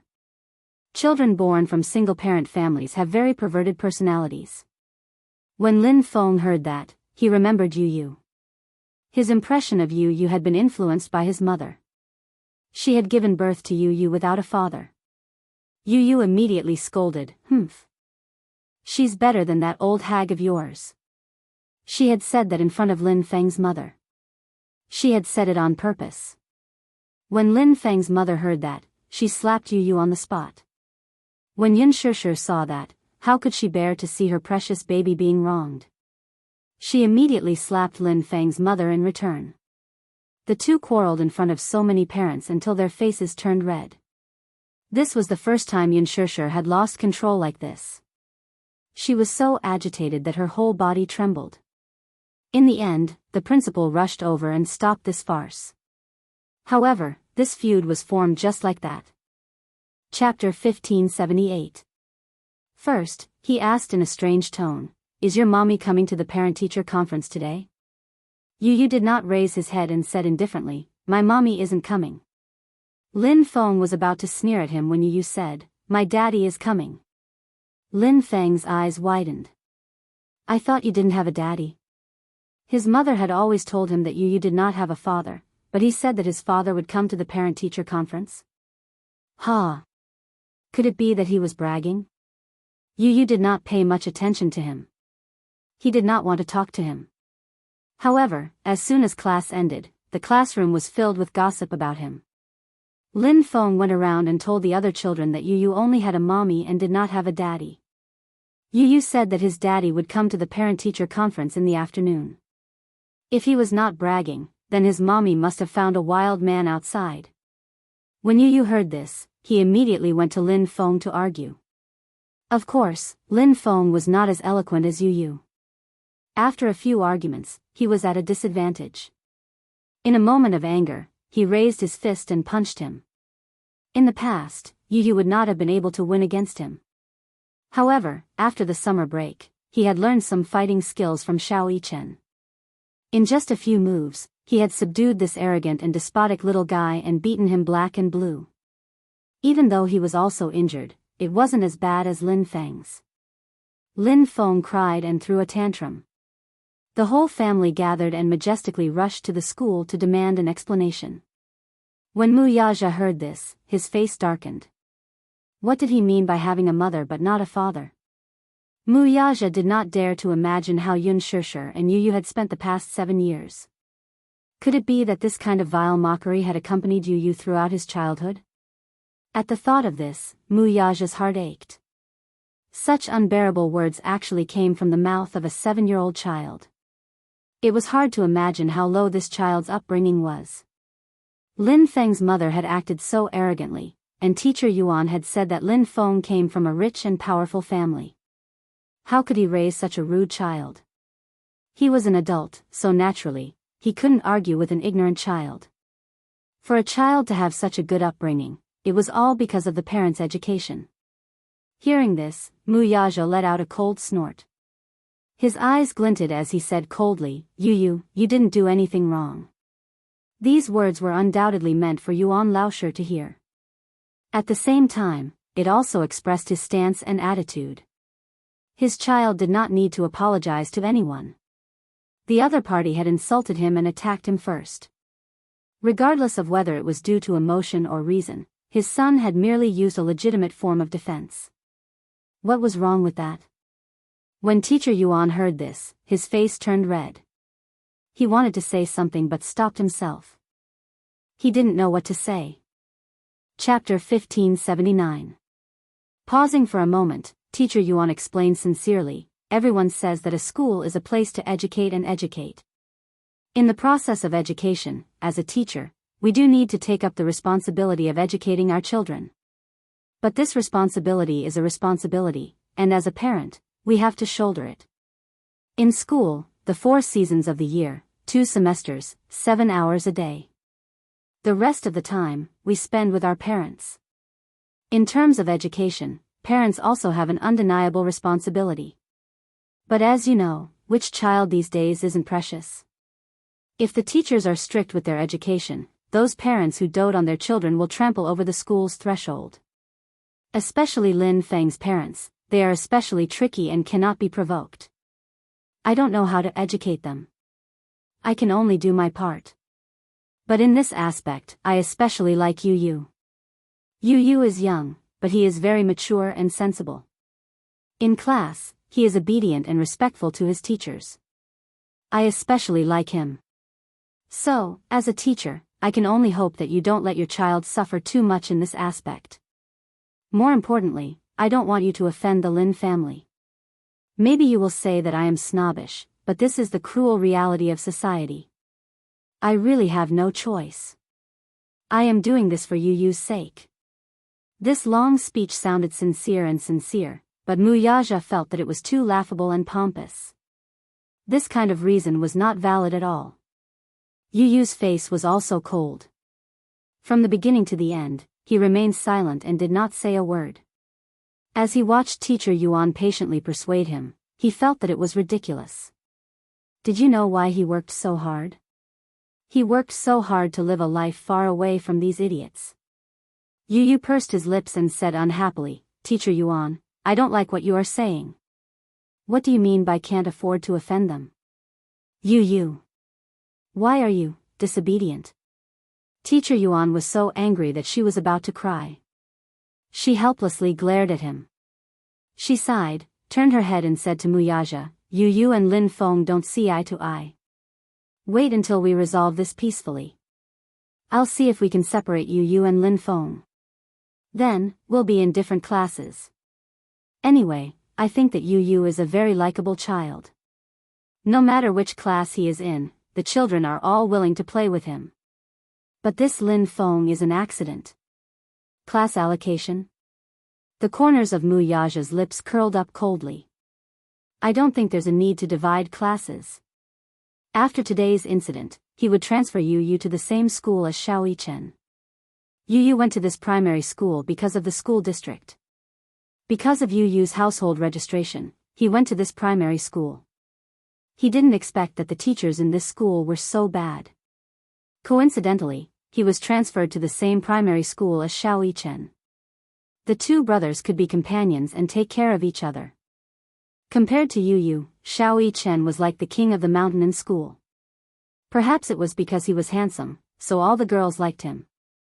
Perhaps it was also because he had a strong physique, so all the boys in the school admired him and were willing to be his fans. Xiao Yichen's school was funded by an education corporation that was working with Mu Group. Mu Group had also invested a large sum of money in the education of the teachers. The standards of the education were outstanding. In addition, with Xiao Yichen taking care of him, you didn't have to worry about being bullied. Chapter 1580. Teacher Yuan looked surprised. She couldn't hold it in any longer and said bluntly, Yu Yu's father, I'll be honest with you. Previously, there was another child who didn't get along with Lin Feng. The parents of the 2 children got into a fight because of everyone. In the end, both parents refused to back down. In the end, Lin Feng's father stepped in and used some tricks. In the end, the child had no choice but to transfer to another school. That's why I told you not to go against the Lin family. Mu Yaja closed his eyes impatiently. He couldn't control himself and was about to explode when he heard Teacher Yuan's words. The door was suddenly pushed open. It was the principal of the school. She hadn't expected that the principal would be alarmed by this incident. Teacher Yuan stood up in shock. She said in a trembling voice, Principal Wu, why are you here? This is. Principal Wu glanced at Mu Yaja and asked. This is Yu Yu's father, Mr. Mu. Oh, nice to meet you, Mr. Mu. Principal Wu greeted him indifferently. Then, he regained his solemn expression and said, "Teacher Yuan, please come to my office for a moment." After saying that, he turned around and left. Teacher Yuan suddenly felt uneasy. She said goodbye to Mu Yaja and left in a hurry. The moment the door closed, Yu suddenly covered the back of Mu Yaja's hand. "Daddy, why did you come to school? I remember that you have a meeting in the morning. Why don't you go back to work? I'll take care of things here. It won't be a problem." Yu was considerate of him. He didn't want to delay his trip. Mu Yaja lowered his head and looked at him with his deep eyes. He asked coldly, "Has it always been like this?" "Huh? Everyone says that about you?" Yu was stunned. He was probably referring to the fact that for the past few years, people had been saying that he had a mother but no father. He didn't want to talk about it. He only said, "They all think that I'm an illegitimate child." Illegitimate child? Mu Yaja suddenly sounded a little angry. "Mommy didn't explain? How do you explain that? It's obviously a humiliation. If Mommy tries to explain, wouldn't she be asking for humiliation?" Yu sighed. "Actually, it's not their fault." "Why?" "That's because even I myself thought that they were right." Yu had always thought that he was an illegitimate child, the kind that could not be exposed to the public. Even so, he didn't blame his mother at all. He was very grateful. If it wasn't for his mommy, he wouldn't have been able to see such a beautiful world. It was his mommy who raised him. No matter how others slandered him or looked at him coldly, he did not care at all. The only one he cared about was his mommy.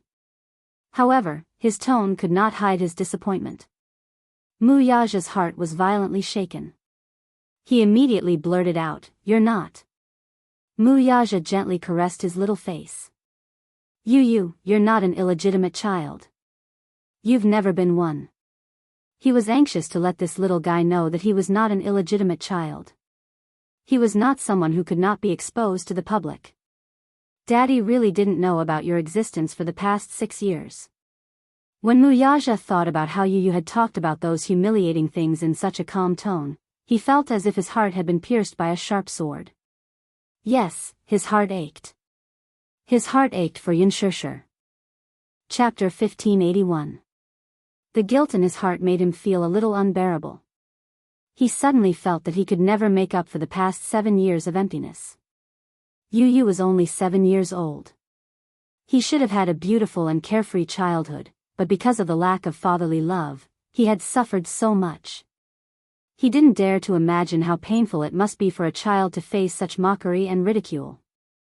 Mu Yaja gently caressed Yu's rosy cheeks, his slender fingers brushing against his delicate skin. Then, he said in a low voice, "I'm sorry that Daddy has made you suffer for so many years.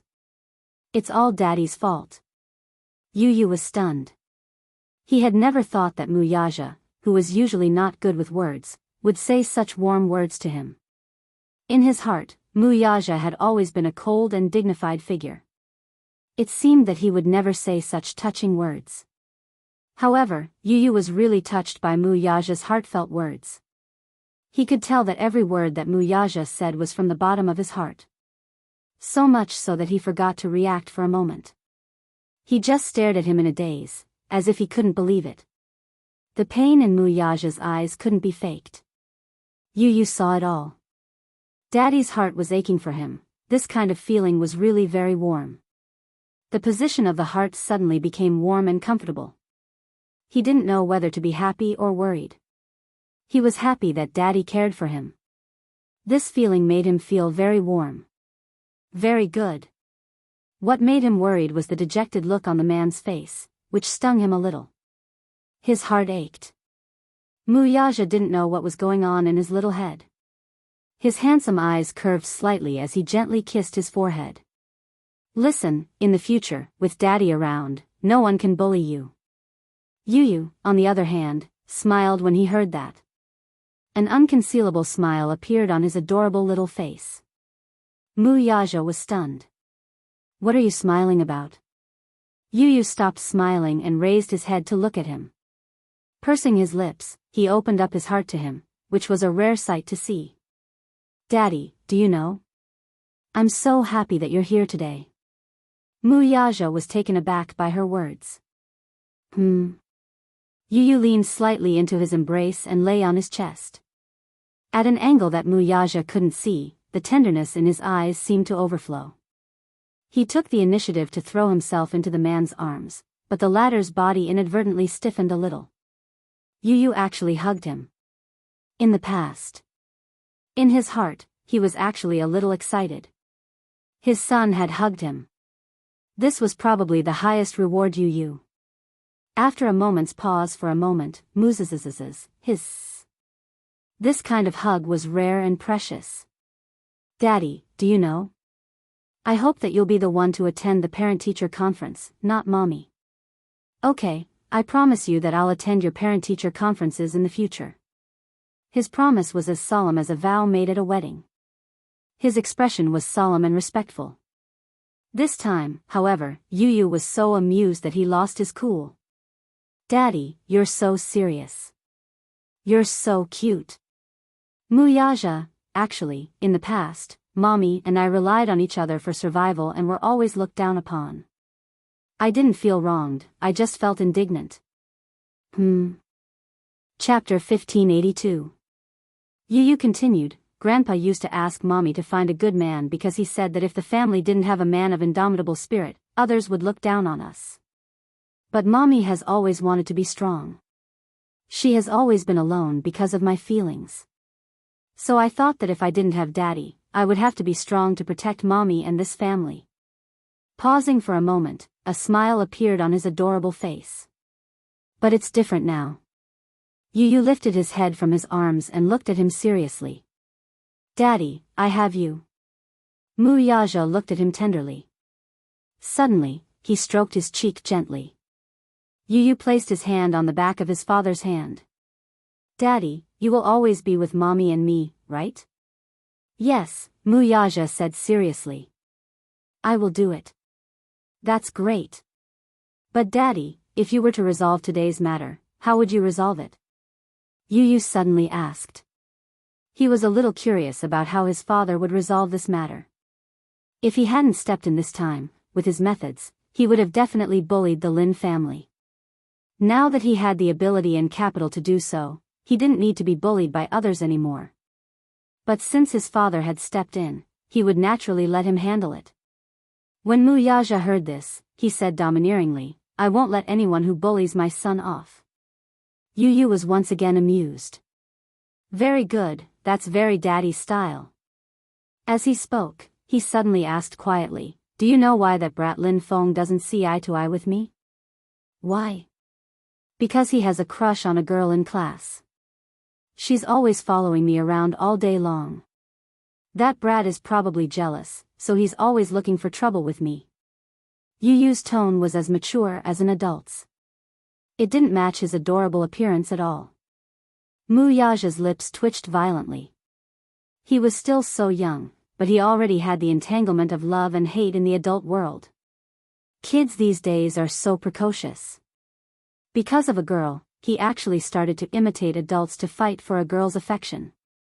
Are there many girls who like you in class? Muyaja brought up Yu's troubles. He let out a melancholy sigh, and the expression on his face instantly turned gloomy. Yeah, a lot. It's very annoying, isn't it great? Muyaja was very satisfied. Just like me back then. What's so good about it?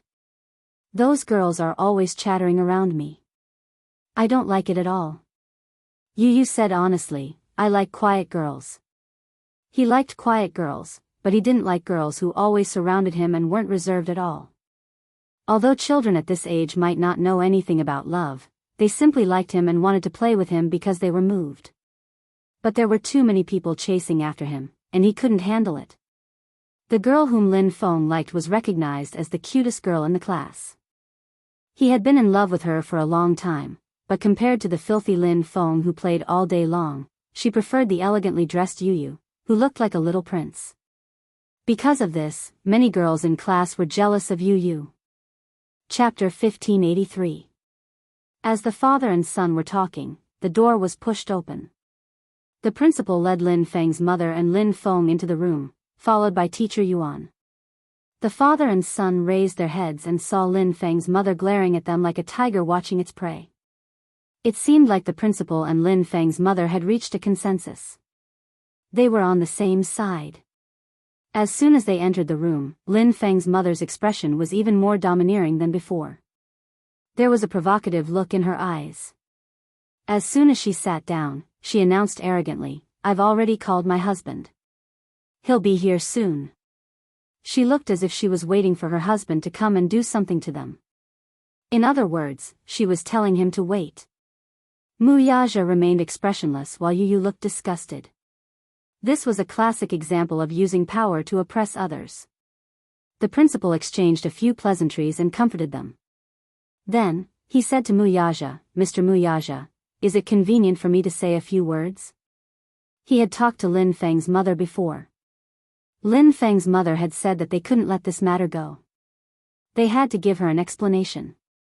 She had to regain her dignity. The principal agreed and promised that he would ask Yu's parents to give her child an explanation and apologize. Therefore, he wanted to take advantage of Lin Feng's mother's situation. He wanted to help Lin Feng's mother regain her dignity. Mu Yaja said coldly, "It's not convenient." The principal was stunned. "What do you mean?" Mu Yaja said coldly, "Didn't you ask if it's convenient for me to say a few words?" "I said, it's not convenient." His arrogant reply left the principal dumbstruck. Naturally, he did not know Mu Yaja. He was just the principal of the school. With his status, he had never even seen Mu Yaja, let alone get close to him. When he saw that Mu Yaja was young, he thought that he was a youngster. Therefore, he wanted to use his status as an elder to oppress him. He did not expect to be humiliated at the beginning. The principal said, "Mr. Mu, you're being unreasonable." Mu Yaja smiled coldly. "Reason is for people to listen to." The principal and Lin Feng's mother didn't know what to say. When Yu heard this, he could not stop laughing. He finally understood who he had inherited his poisonous tongue from. It turned out that he had inherited it from his dear daddy.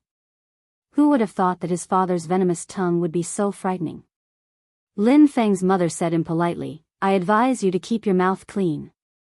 Don't make the situation too ugly when my husband comes and embarrass you." The moment she opened her mouth, it was a threat. Her bearing was overbearing. Her attitude was high and mighty. Yu laughed.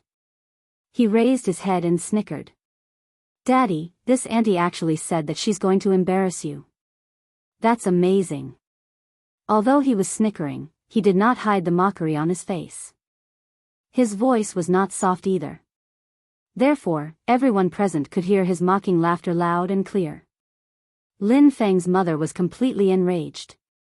After living for so long, she had actually been mocked by a 7-year-old child. She was flustered and exasperated as she shouted at Mu Yaja, "Hey! Look at your son. Aren't you going to discipline him? Look at how young he is, what kind of nonsense is he spouting?" Chapter 1584. I don't know how you educate your child. Not only is he like those delinquents in society, fighting and causing trouble, but he's also rude to his elders. He doesn't know how to be polite at all. It's the father's fault for not teaching him well. I really don't know how you teach your child. Her rude words made teacher Yuan frown. However, she remained silent and did not interrupt. She did not want to get into trouble again. Yu suddenly snorted and asked, "Auntie, have you studied before?" "What do you mean?" Yu said coldly, "I just want to ask, do you know what the idiom, 'frog in a well,' means?" Lin Feng's mother was furious. Yu smiled, "Look at your expression. You don't know what this idiom means, right? Sigh, you're so uncultured." She turned to Mu Yaja, "Why don't you teach him a lesson?"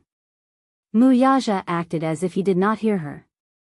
He lowered his head and pinched Yu's cheek. "Good son, don't tell the truth." Pfft, Yu was amused. However, he looked disgusted. "Daddy, the teacher has always taught us that good children don't lie." He paused and continued, "Auntie, it was your good son who started it. As the saying goes, don't do to others what you don't want done to you. You're accusing me of violence and fighting, but why don't you think about it? It was clearly your good son who started it. Even if it was school violence, it wasn't caused by me. The law calls it self-defense. Do you understand? I heard that Lin Feng's father is a judge. Since you're from a legal background, are you ignorant of the law? You keep saying that you want my daddy to give you an explanation. Before that, shouldn't you also give me an explanation? Why did you raise such a narrow-minded son who uses vulgar words all the time? You weren't there at the time. How can you judge the right and wrong based on your words alone? It's not up to you to decide whether I discipline him well or not, right? Before you say such things, you should look at your own status. Don't make a fool of yourself. You're really, really disgraceful." Lin Feng's mother was furious. She thought to herself, this father and son are really refusing a toast only to be forced to drink a forfeit. I've said all the good things I want to say. Don't refuse a toast only to be forced to drink a forfeit. The son is so arrogant, and the father is also so arrogant. Aren't you afraid of suffering in this society? As she scolded the man, she nagged like a shrew on the streets. I'll give you one more chance.